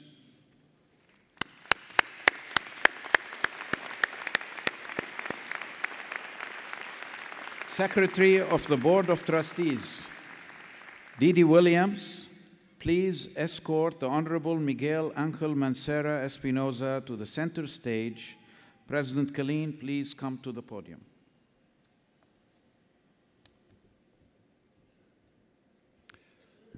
Upon this recommendation and by the authority vested in me by the Board of Trustees of the University of Illinois, I hereby confer on you, Miguel Ángel Mancera Espinosa, the honorary degree of Doctor of Humane Letters, in token whereof we invest you with this hood and present you with this diploma.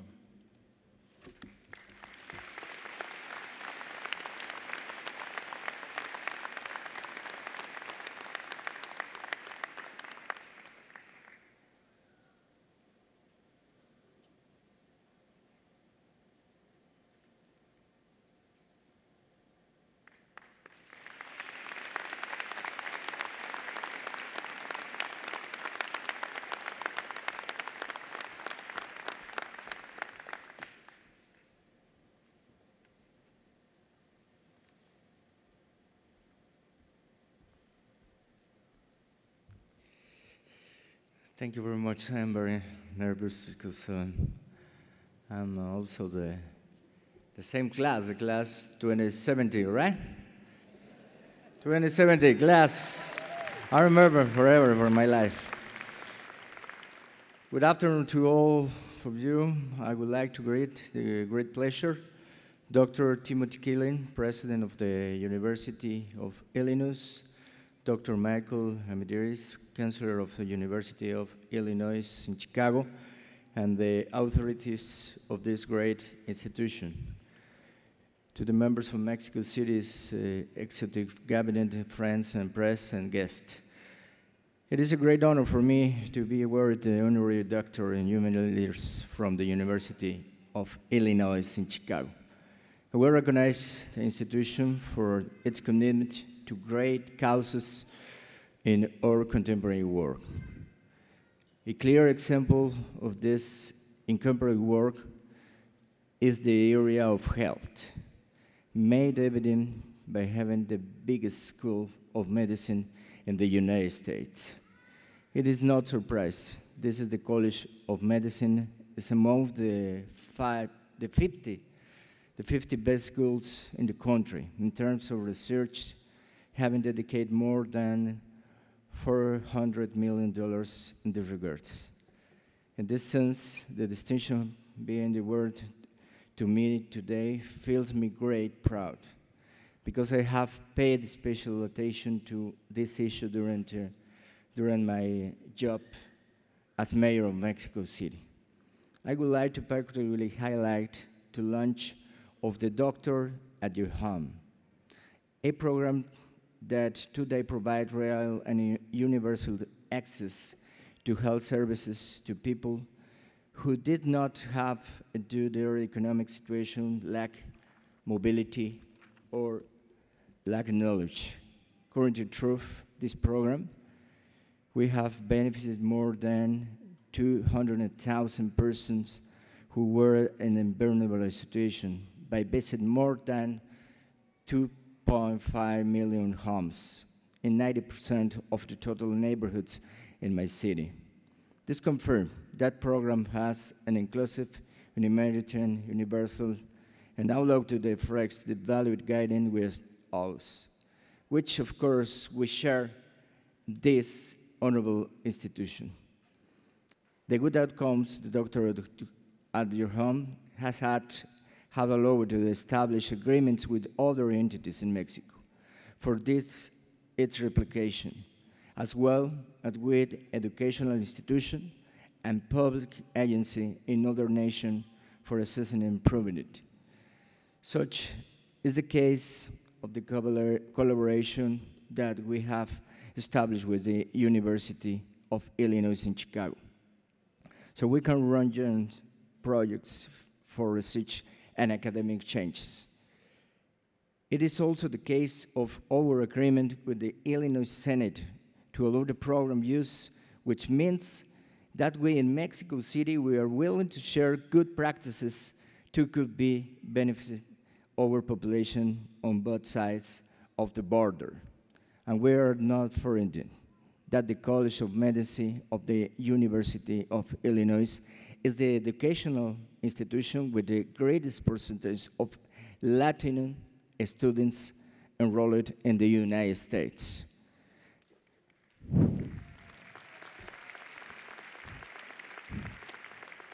This has been the result of these policies favoring the diversity and openness toward the Hispanic population, as well as the wide and strong bonds on friends that exist between our people. Let us simply point to the fact that Mexico City and Chicago have been sisters cities since beginning of the 90s, which has translated into ample cooperation in many areas. Chicago is the second city with more Mexicans in the United States, demonstrating this, the strategic importance of continuing to strengthen dialogue on all levels, government, enterprises, academia, and civil society. Mexicans in Chicago are the most activity community from our country in the United States, as they launched and promote backwards policies, such as the consular ID, with which the right to identity is protected, as well as the vote for Mexican living abroad. In that regard, Mexico City government celebrates Chicago's defense of its status, through with this recognizing the legality and benefits that migrants and brought the city economic and culture. I'm particularly pleased to civil society and academia are two of the pillars upon which defense to the identity of Chicago as cosmopolitan city open to the world is basic. You should know that Mexico City, you have an early willing to fully assume its responsibility in one of the topics that will be defending the present and future of our nations.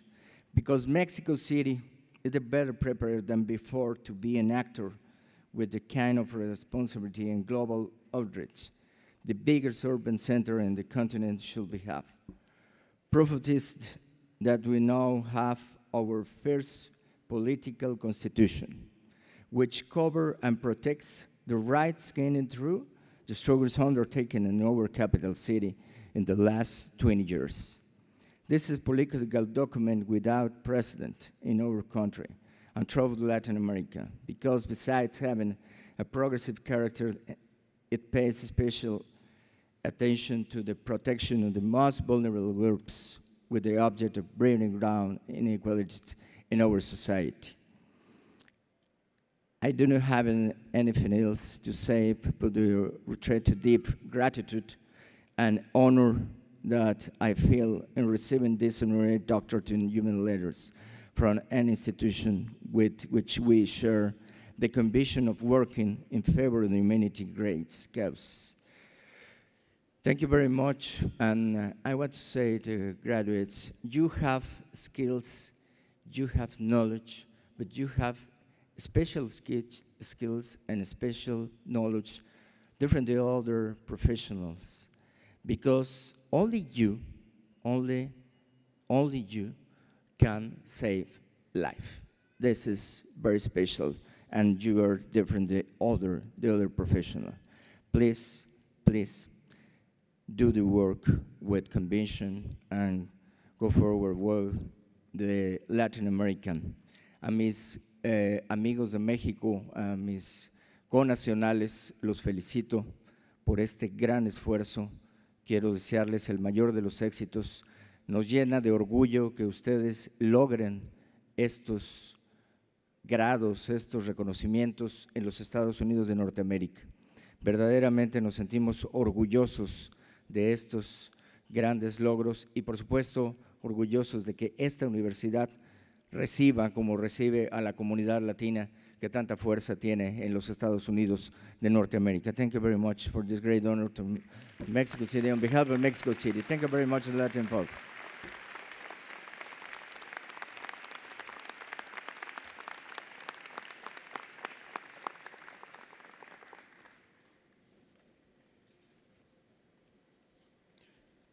Thank you very much, Dr. Mancera, for those comments.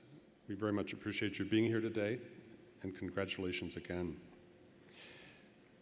Now we enter the part of the ceremony where we confer the Master, Doctor of Philosophy degrees and bestow upon the graduates a hood that symbolizes that degree. I now invite the Dean of the Graduate College, Dr. Karen Colley, and President Colleen to come to the podium for the conferral of these degrees. Now I invite the candidates for the master's degrees, including Master of Science in Patient Safety Leadership, Master of Clinical and Translational Science, and Master of Public Health, and for the Doctor of Philosophy, to please stand.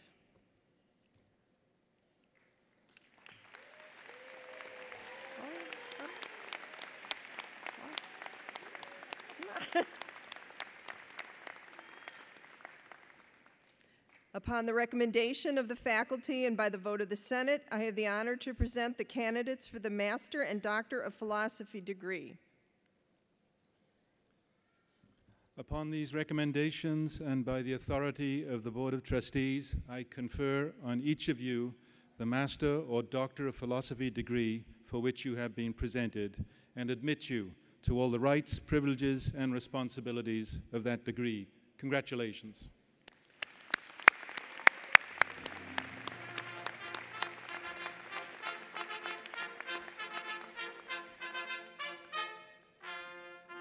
Will the new Master degree and Doctor of Philosophy degrees graduates please come forward to receive your hoods?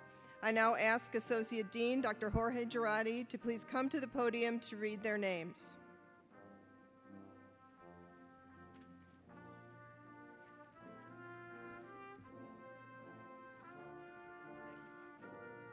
Lauren Abdul Majid, hooded by Dr. Karen Colley. David Hodge, hooded by Dr. Colley.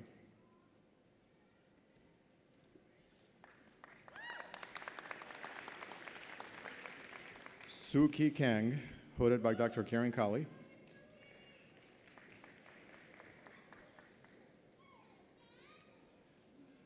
Sofia Pesa-Hobich, hooded by Dr. Karen Colley.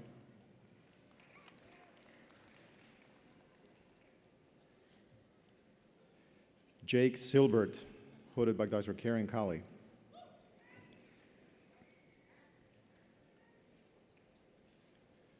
Cynthia Velasquez, hooded by Dr. Karen Colley.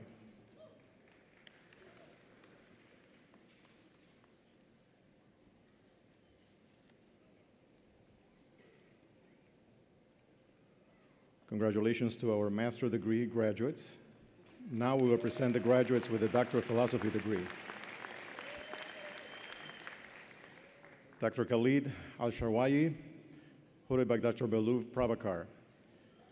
PKCO is dispensable for GMDC-induced TCR independent TREC proliferation. Dr. Scott Convisar will be hooded by Dr. Carlos Stocco. The role of the transcription factors GATA4, GATA6, and SP1 on the luteal cell expression of the luteinizing hormone, choriogonadotropin receptor, and on the luteal cell function.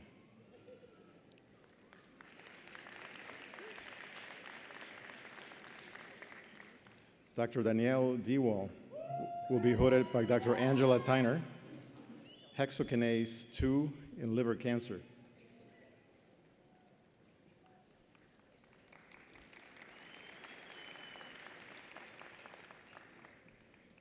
Dr. Małgorzata Dobosz-Bartoszek, hooded by Dr. Miljan Simonovic. Structural and biochemical studies of the human selenocysteine tRNA-specific elongation factor, EFSEC.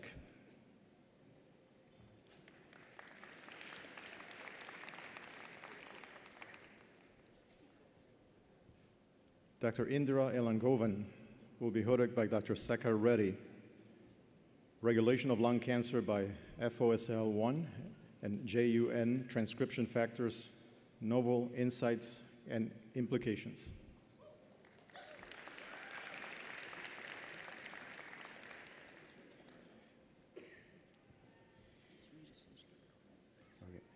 Dr. Jennifer Klomp will be hooded by Dr. Andrei Karginov. Engineer control of SRC activity reveals its dual role in regulation of endothelial barrier.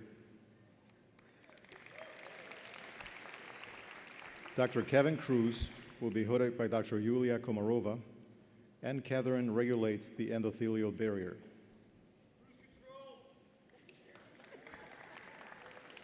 Dr. Jeffrey Shappy will be hooded by Dr. Mark Rasnick, influence of adenylyl cyclase isoform expression on the cellular antidepressant response.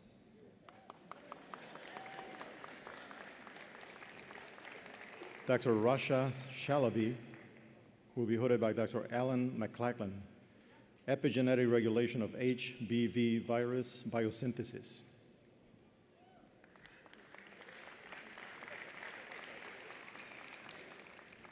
Dr. Darren Wozniak will be hooded by Dr. Angela Tyner. PTEN is a protein tyrosine phosphatase for PTK6 and inhibits PTK6 oncogenic signaling in prostate cancer.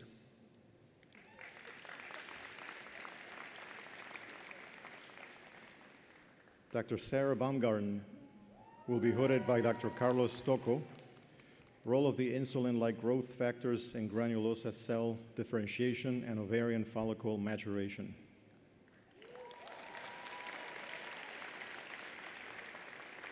Dr. Joseph Bogart will be hooded by Dr. Iris Kasim, evaluation of therapeutic interventions for the treatment of eye disorders.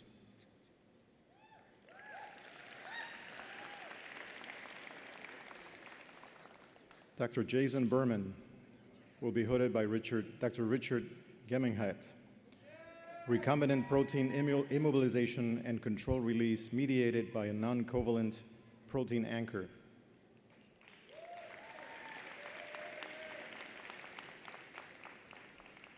Dr. Alicia Rizzo will be hooded by Dr. Stephen Dudek. The role of ABL family kinases in acute respiratory distress syndrome.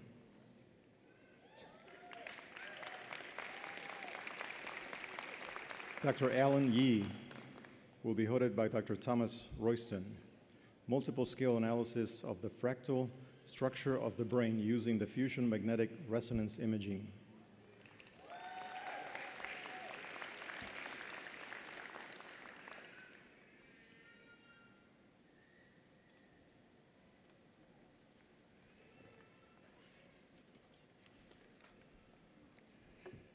Dean Azar and President Colleen, could you please come forward for the conferral of the Doctor of Medicine degrees?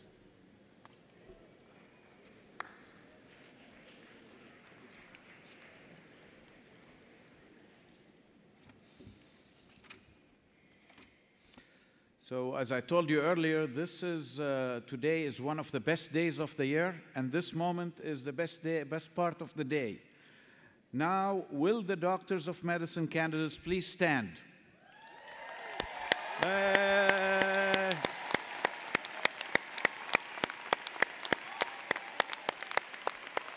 I see somebody sitting. Please stand, stand. Yeah, congratulations. President Colleen, upon the recommendation of the faculty and by the vote of the Senate, I have the honor to present the candidates for the degree Doctor of Medicine.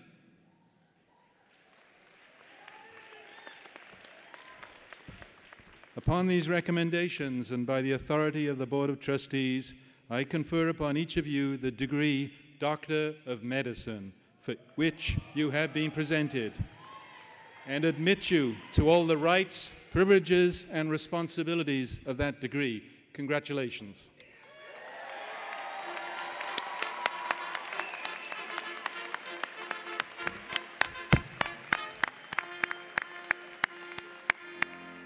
Congratulations. Now I invite the first row of the new physicians to please come forward to receive your hoods. The remaining new physicians, please remain seated. Dean Kathleen Kashima and Dr. Ananya Gangopadia, please come forward for the hooding. Dr. Gangopadia was chosen for this honor by vote of the students. Today, we will have Dean Urosef, Dean Thompson, and Dean Stringham read the names of our students. Assistant Dean Mark Urosef, please come to the podium to read the names of the graduates.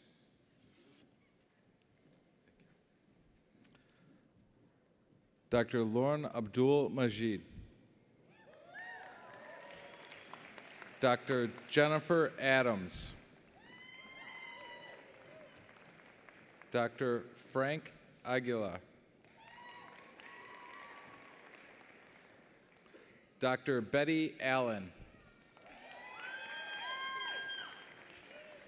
Dr. Alejandra Alvarez. Dr. Waishark Umbly.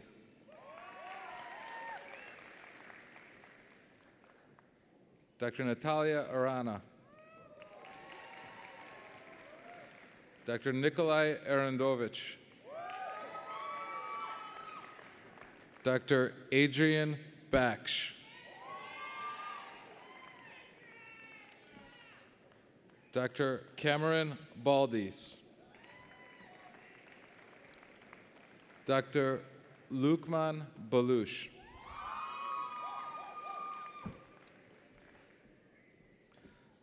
Dr. Amina Basha.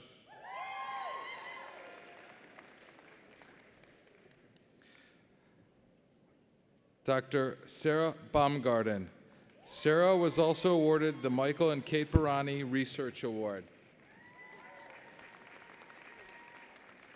Dr. Michael Belmonte. Dr. Andrew Bank.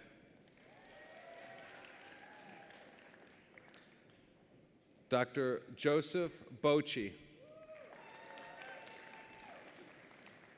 Dr. Kathleen Bach. Dr. Joseph Bogard.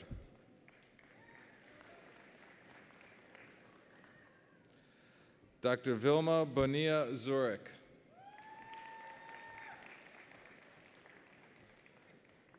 Dr. Joel Borden. Dr. Lindsay Bovin.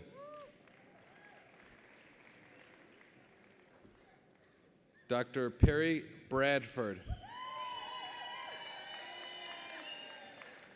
Dr. Nicole Bronson. Dr. Daryl Brown.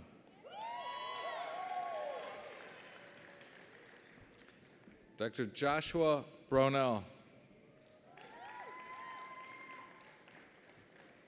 Dr. Jason Berman.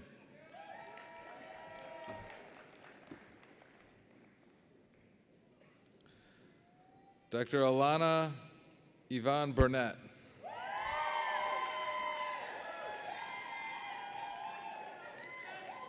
Dr. Angel Carter.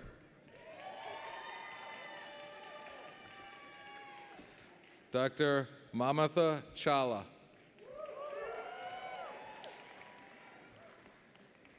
Dr. Megan Chan.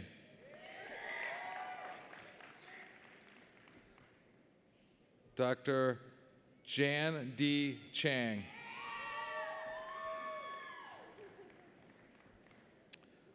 Dr. Kevin Choi. Dr. Rebecca Cholst. Dr. Brittany Cole.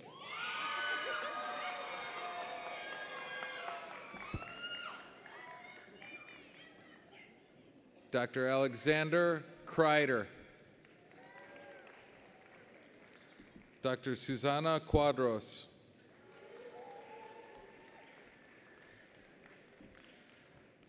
Dr. Devashri Dave. Dr. Edgar Davila.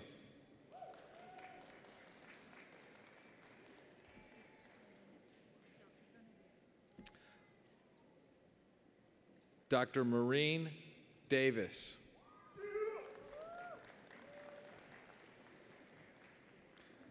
Dr. Desiree Delgado.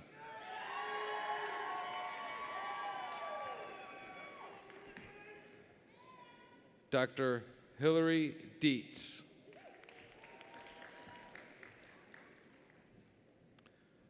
Dr. Jesus Dominguez. Dr. Sarah Darren.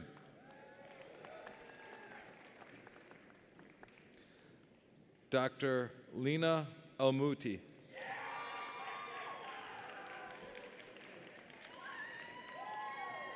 Dr. Robert Fantis.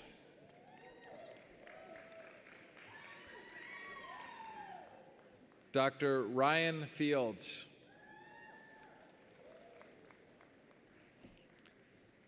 Dr. Anna Fogel. Dr. Eitan Frankel.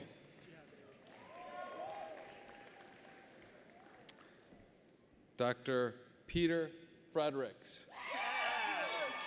And now I'd like to bring Dr. Thompson to the stage.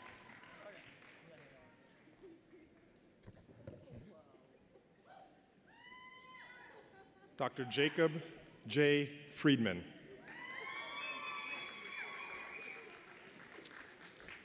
Dr. Shreya Gandhi. Dr. Ian Gaston. Dr. Sige Gabreslase. Dr. Wesley Gibbert.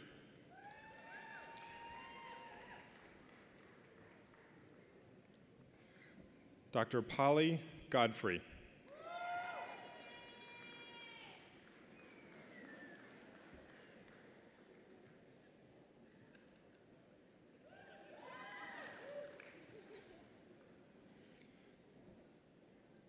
Dr. Daniel Marcos Gonzalez.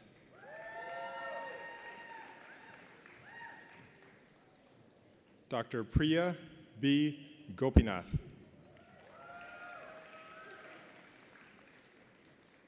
Dr. Timothy Duncan Gossett.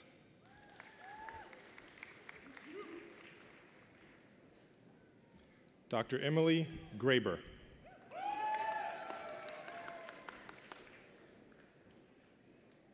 Dr. Bo Gustafson.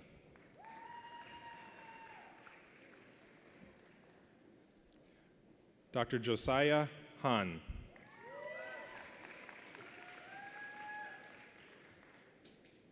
Dr. Kyle J. Hazelton.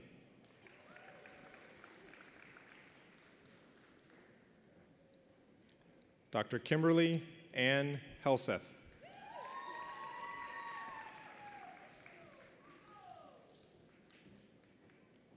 Dr. Gustavo Hernandez.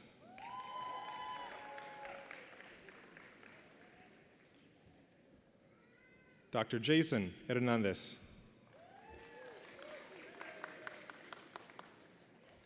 Dr. Samantha Haywood.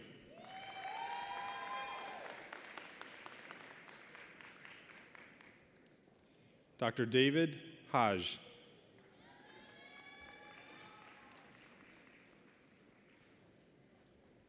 Dr. Jordan Hare.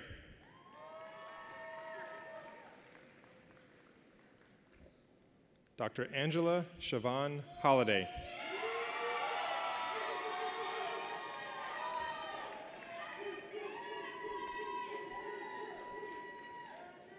Dr. Jason B. Wang. Dr. Caroline Suzanne Hudson. Dr. Tyler Humphrey. Dr. Michael Herr.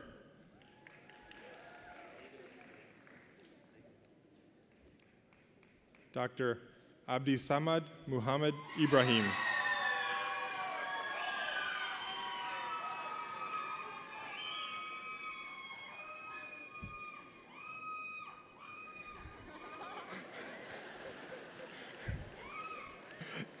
Dr. Juliana Jaramillo Moreno.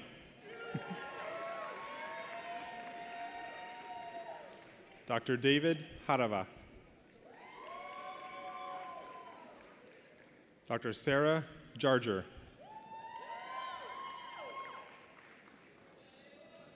Dr. Odessa Jones.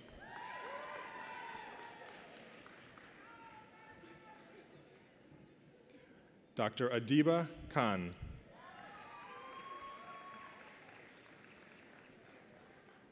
Dr. Brian Killian.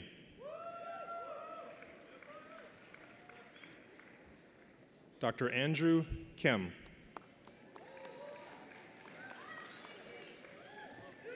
Dr. Ryan Knodel.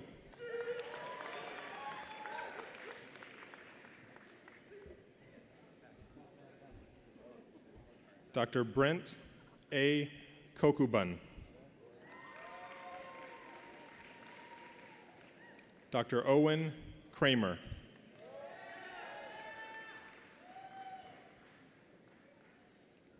Dr. Kyle Kunz. Dr. Brittany Lambert.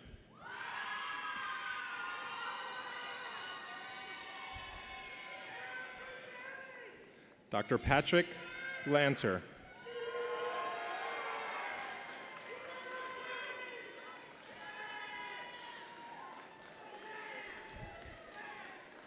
Dr. David Lee.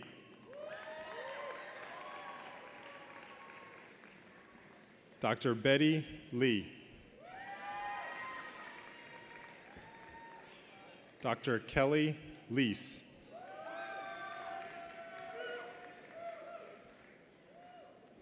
Dr. Ranjani Loguraj.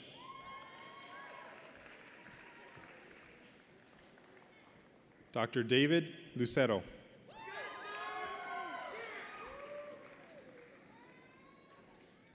Dr. Brendan Philip Nelson Magnan.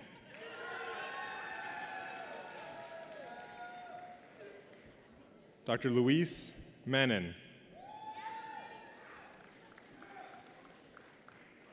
Dr. Tanya Marin Sakisela.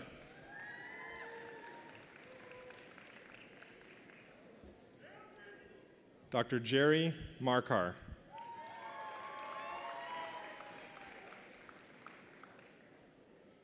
Dr. Kevin David Martinez.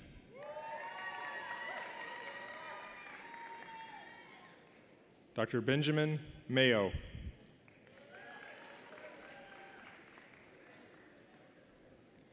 Dr. Gabriel Morales.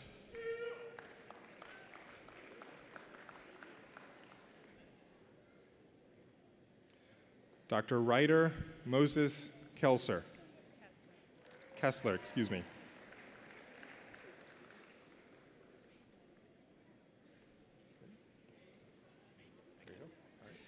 All right.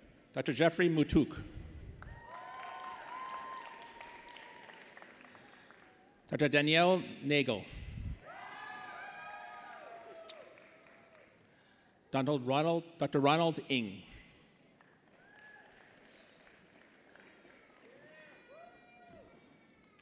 Dr. Nena Okuya. Dr. Helen Payton. Dr. Paul Pamula. Dr. John James Parker.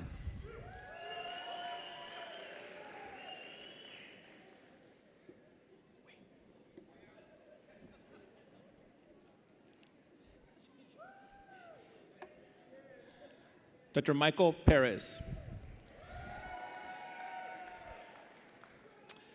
Dr. Carly Peters.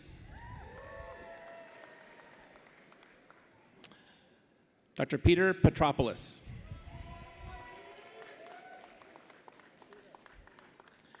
Dr. Rajiv Cherkuri Raju.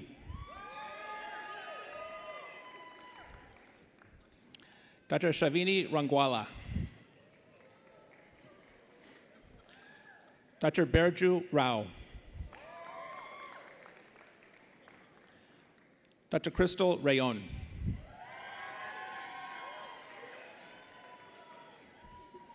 Dr. Shavani Reddy.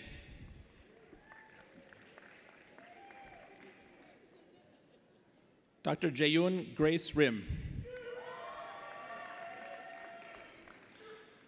Dr. Alicia Rizzo.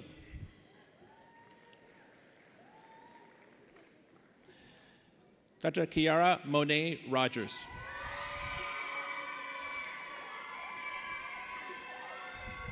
Dr. Christina Rojas.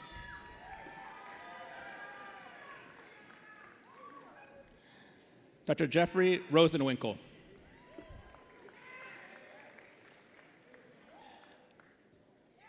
Dr. Giona Ryan. Dr. Kelly Ryan. Dr. Jolie Rosucto.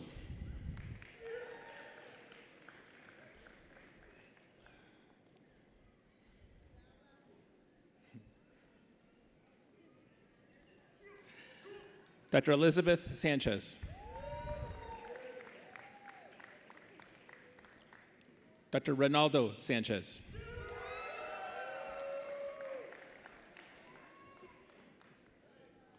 Dr. Ranveer Sagha.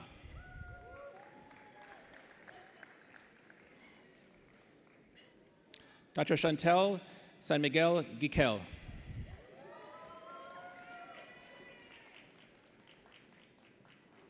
Dr. Anais Santiago.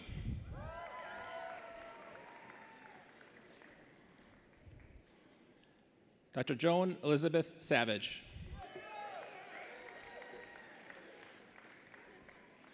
Dr. Stephanie Scott.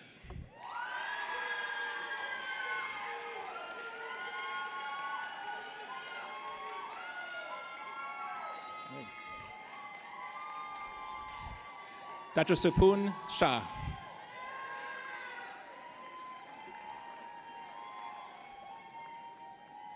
Dr. Doa Sharfi.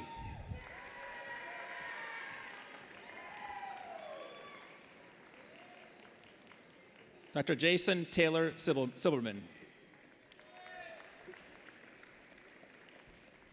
Dr. Richard Silbert.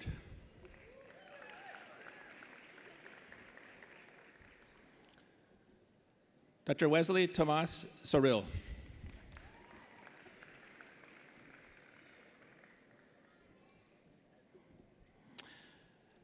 Dr. Nakia Lunice Taylor.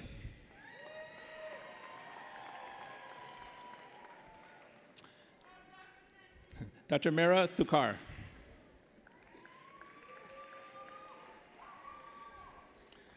Dr. Valeria Valabuena.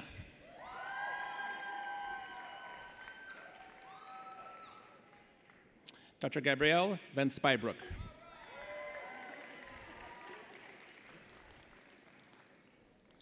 Dr. Oscar Vargas.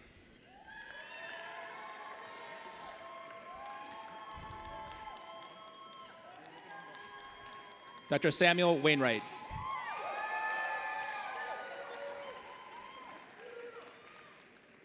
Dr. Alice Wang. Dr. Danielle Wang. Dr. Amanda Wellman.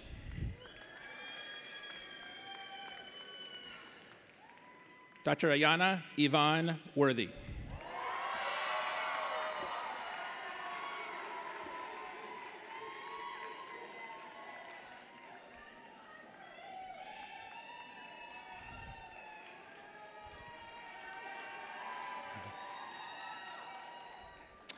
Dr. Joshua Iman Wright Chisholm.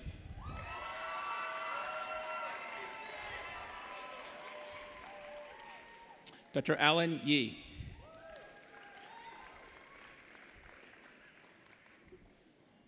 Dr. Eric Rayon Yu.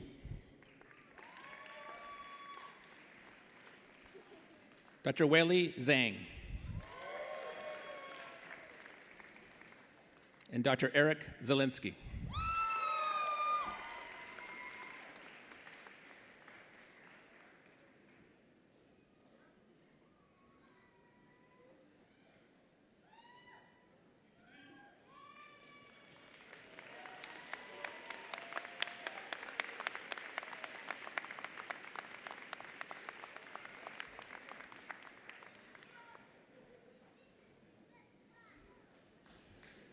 How about that? You've just seen the future of American medicine walk across the stage. Let's give it a big hand.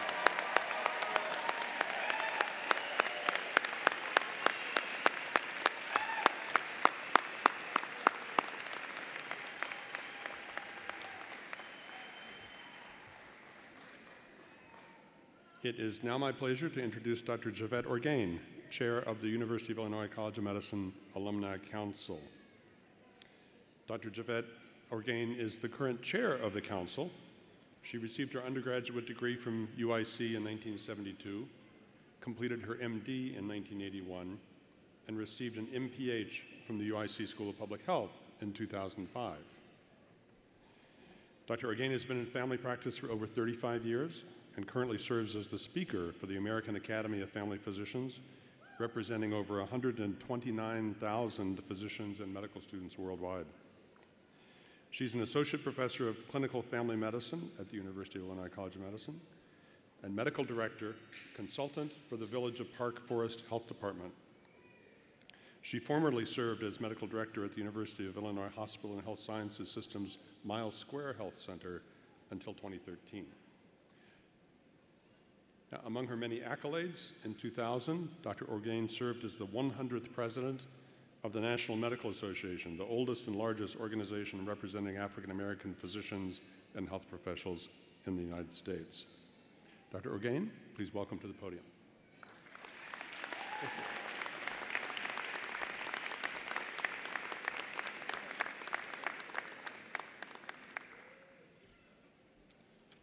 Thank you, Dr. Curry.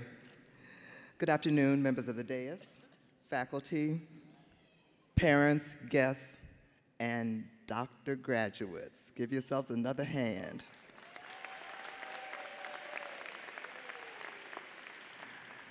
So as the next to the last speaker, I have the opportunity to summarize and repeat what you have heard this afternoon. The Medical Alumni Council was established in 2005 to improve the medical school experience, increase alumni-student interaction, and improve the networking among our medicine faculty from the East to the West Coast and internationally. Graduates, I think you may now believe us when we said that the time will go by quickly. Doesn't it seem like yesterday that you received your white coat from the Medical Alumni Council in August, just 4 years ago? During these past 4 or more years, you have hopefully been encouraged by a dynamic mentor. You had to work with very diverse group from whom you've learned and also shared your insights. You may have taught your peers and advocated for your colleagues. You have demonstrated compassion and maturity, qualities that will continue to guide you to act in the best interests of the patients and communities you have and will serve as a practicing physician. Now, everything must change. Some say the only thing constant is change.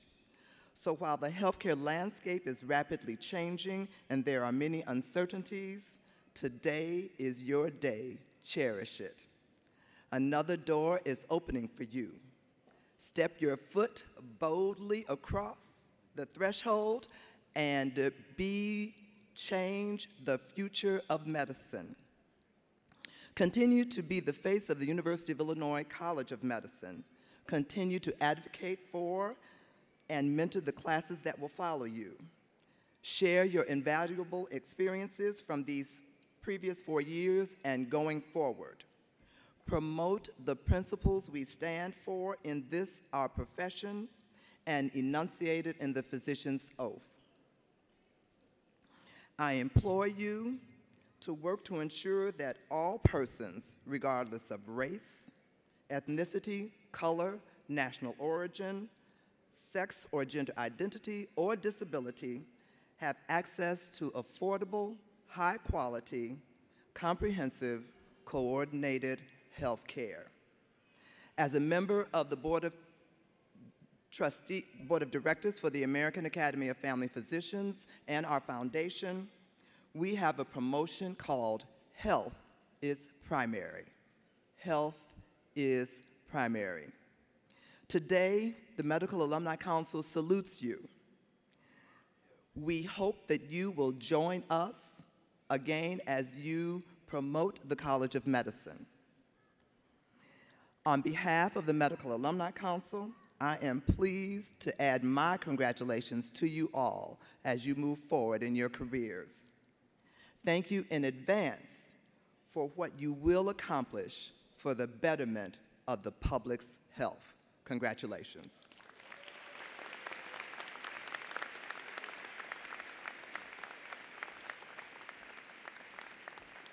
Thank you, Dr. Orgain. Now I have the pleasure of introducing the president, perhaps I should say the former president of the class of 2017. She may be losing that title, but she's gained another one. Dr. Megan Chan, would you please come to the podium?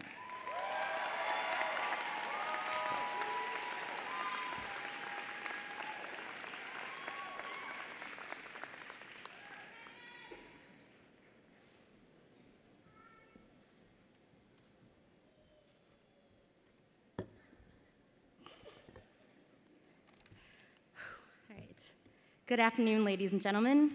It's an honor to be able to speak to you all today. I'd just like to give everyone fair warning, though, that of the things I dread most in life, one is public speaking, and another is public crying. You may or may not be witnessing both of those today. To my peers, I can't promise that this speech will be as high yield as a Dr. Zara lecture, but it will definitely be shorter than a Dr. Liska Saturday review. So at UIC, we have an analogy for medical school. It's like getting to eat a stack of sticky sweet pancakes every single day. Sounds great at first, until you get so sick that you feel like you just can't eat anymore. But you still have to. Today, friends, we are done with the pancakes. This leg of the journey to becoming the doctors we are all meant to be has concluded, and my, have we grown. Perhaps the greatest thing about the med school journey is it's a ride none of us could have completed on our own. Not a single one of us would be here today if it weren't for the family, friends, mentors, and teachers that invested in and cared for us. If it takes a village to raise a child, it takes a village, a squad, a team of highly experienced physician educators, and a copious amount of caffeine to raise a new physician. To our friends and family who have been there from day one, how can we ever thank you enough? The truth is, medical students are so consumed by school, we don't know how to adult. Adulting is like really hard. In reality, you probably kept us all alive and smelling clean through med school. You fed us, you paid our bills, did our laundry. You hugged us even when we smelled like formaldehyde. You endured hours of incessant med school talk about some disease called pathoma and first aid? Like, geez, guys, is it that hard to throw on a Band-Aid? You put up with the most absurd clinic and study schedules, understood when we couldn't be there, even on weekends. But most importantly, you provided us the necessary reprieve away from medical education that kept us sane and human. You were our North Stars, constantly reminding us that while we were doctors in training, we were first and foremost normal human beings who were loved and cared for by other normal human beings.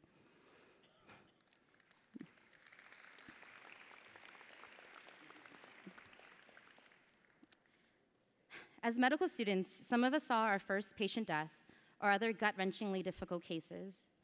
Very soon, as residents, we will become the ones who need to deliver difficult news to patients and their families. It is the humanity that you help us maintain that will not only sustain us through the difficult times ahead, but also will ultimately make us better doctors to our patients and their families through those tough times. You selflessly made it possible for us to pursue our dreams. And whether you're here with us today or remain in spirit, where would we be without you? Thank you for putting up with us. For the last 4 years, we've been so fortunate at UIC to have been taught the fundamentals of medicine by a select team of devoted educators. Their immense wealth of knowledge, wisdom, and humility helped shape us into the physicians we are about to become. Most importantly, they believed in us. They encouraged us when we stuttered through patient presentations. They waited patiently when it took us 10 times longer to stitch a skin incision, even while anesthesia kept looking over the curtain and asking, "So about how much longer?" They remembered that we all started somewhere, and they saw our potential even when we couldn't see it ourselves. The special thing about UIC, it's an institution that truly seeks to serve the underserved and doesn't shy away from treating a diverse patient population. It's been a privilege to begin our careers honing our skills under physicians who practice compassionate, culturally competent, and patient-centered medicine every single day. Furthermore, they applied that same level of compassion to us as students when we were making life-changing career decisions, had family emergencies, or were simply struggling to grasp a concept. They were there to guide us and assure us. Very soon, the tables will turn, and we will be the ones educating the next generation. And we have their example to guide us. On behalf of the class of 2017, I'd like to say thank you to the faculty of the College of Medicine for being our teachers and mentors. Today, we are humbled to be counted as your colleagues.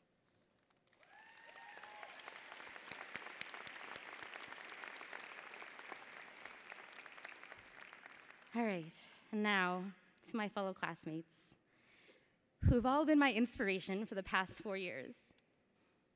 Med school is a challenge unlike any other, but there was something about knowing that you weren't in it alone that made it tolerable. And we had the privilege of doing it at one of the most diverse schools in the country. We all have such unique stories that led us to medicine. Some of our stories began in and never left Illinois. Some of them began oceans away. Some of them began in the driver's seat of a taxi cab. Some of them continued straight through college. Some learned English as a second language.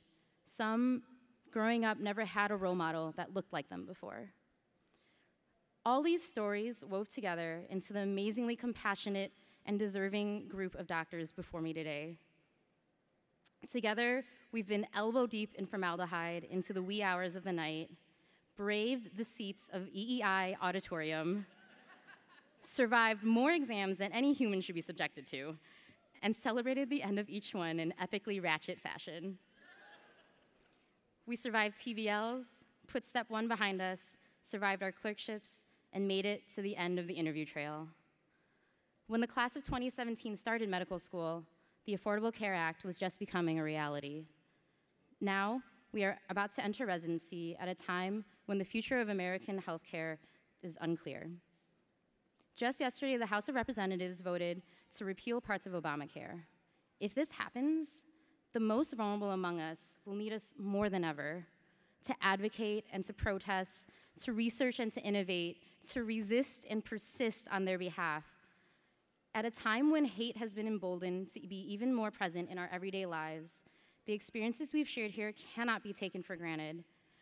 Today, we are unified not only in the fact that we all have an MD after our names, but most importantly, in the shared belief that every individual, regardless of color, gender, orientation, religion, language, immigration, or socioeconomic status, deserves to be treated with dignity. While others may still try to debate it and rationalize it, we know that Black lives matter, that walls are for dummies, that myths of modeled minorities only serve to further segregate us, that it's not really about bathrooms, just as it was never really about water fountains, and that love, above all, love is love, and healthcare is an absolute human right.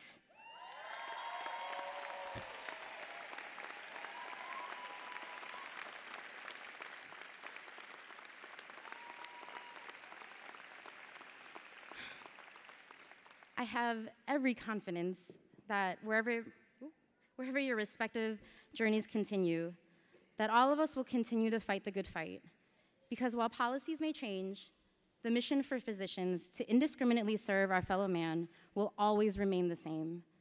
That is a mission we have all had the privilege to participate in at UIC, and it is a legacy we will all carry with us as we continue on in our journeys.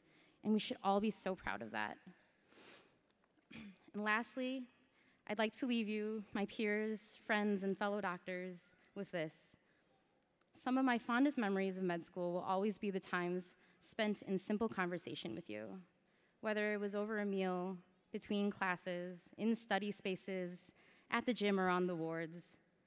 No matter how hard or frustrating the journey was that led us all here today, we got through it together. And now we share a beautiful chapter in the stories of our lives and our careers. There's no other class of people I would have rather suffered and celebrated with. We started this journey together as M1s, receiving our short white coats, and shortly we will depart together as MDs. Some of us will stay, some of us will go, and some of us will return. But wherever the journey takes us next, I hope you will always remember the roots you set here at UIC. I hope you will always remember what brought you to medicine in the first place, that you will always remember to nurture the person you are after you take your white coat off, that you will always remember those who paved the way for you, and that for years to come, you approach every new patient with the same compassion and excitement that you approached your first patients here at medical school. It's been one of the greatest honors of my life to serve all of you amazing doctors. I can't wait to hear about what's to come in the next couple of years, in the next chapter of your stories. Thank you and God bless.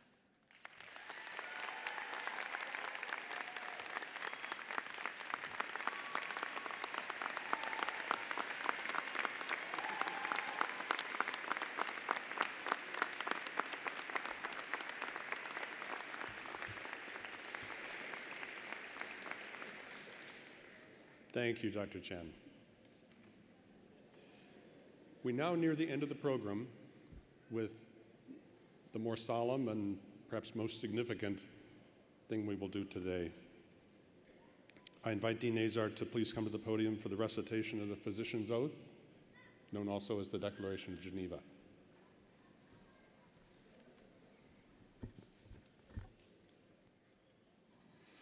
Will the new physicians please rise?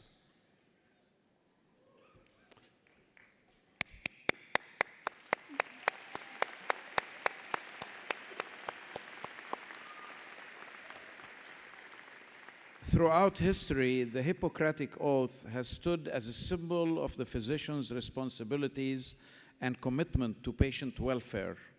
I ask all physicians in the audience, please rise and recite the physician's oath along with the graduates. The oath is found on the first page of the commencement program. Please repeat each sentence after me. You don't have to repeat it with the same accent. Now being admitted to the profession of medicine, I solemnly pledge to consecrate my life to the service of humanity,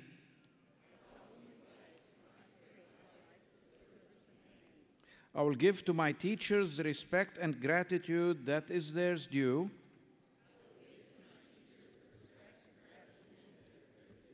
I will practice medicine with conscience and dignity. The health and life of my patient will be my first consideration. I will hold in confidence all that my patient confides in me. I will maintain by all the means in my power the honor and the noble traditions of the medical profession.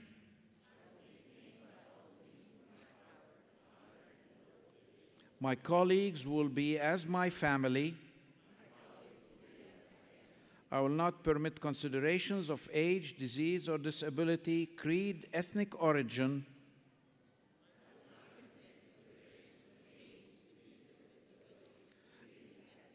gender, nationality, political affiliation, race, sexual orientation, social standing,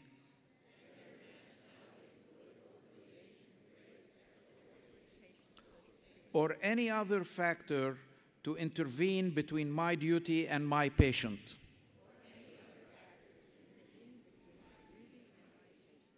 I will maintain the utmost respect for human life. I will not use my medical knowledge to violate human rights and civil liberties, even under threat.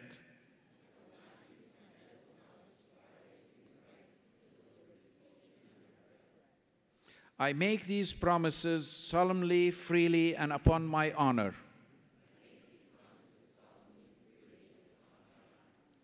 Thank you all. You may now be seated.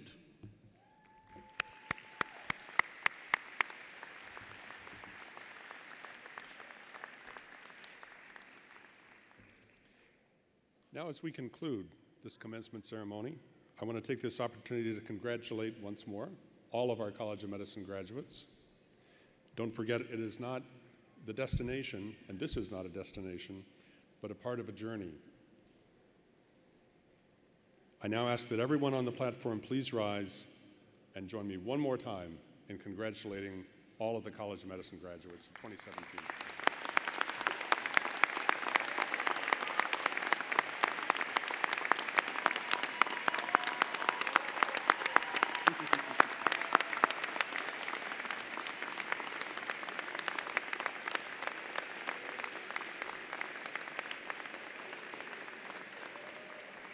There are many champions and supporters here for our talented new graduates.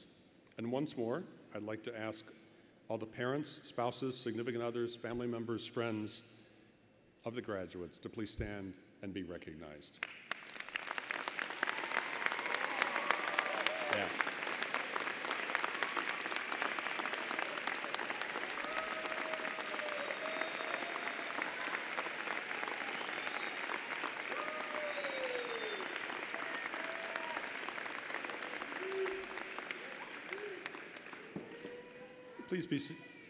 Please be seated.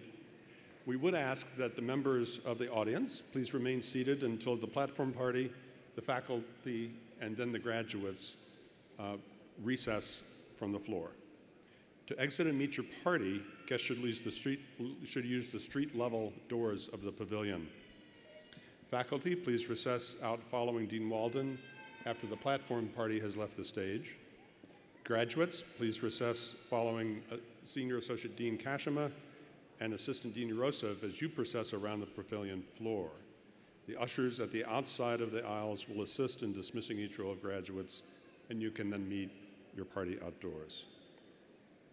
I now declare this 135th College of Medicine commencement to be closed. Thank you all.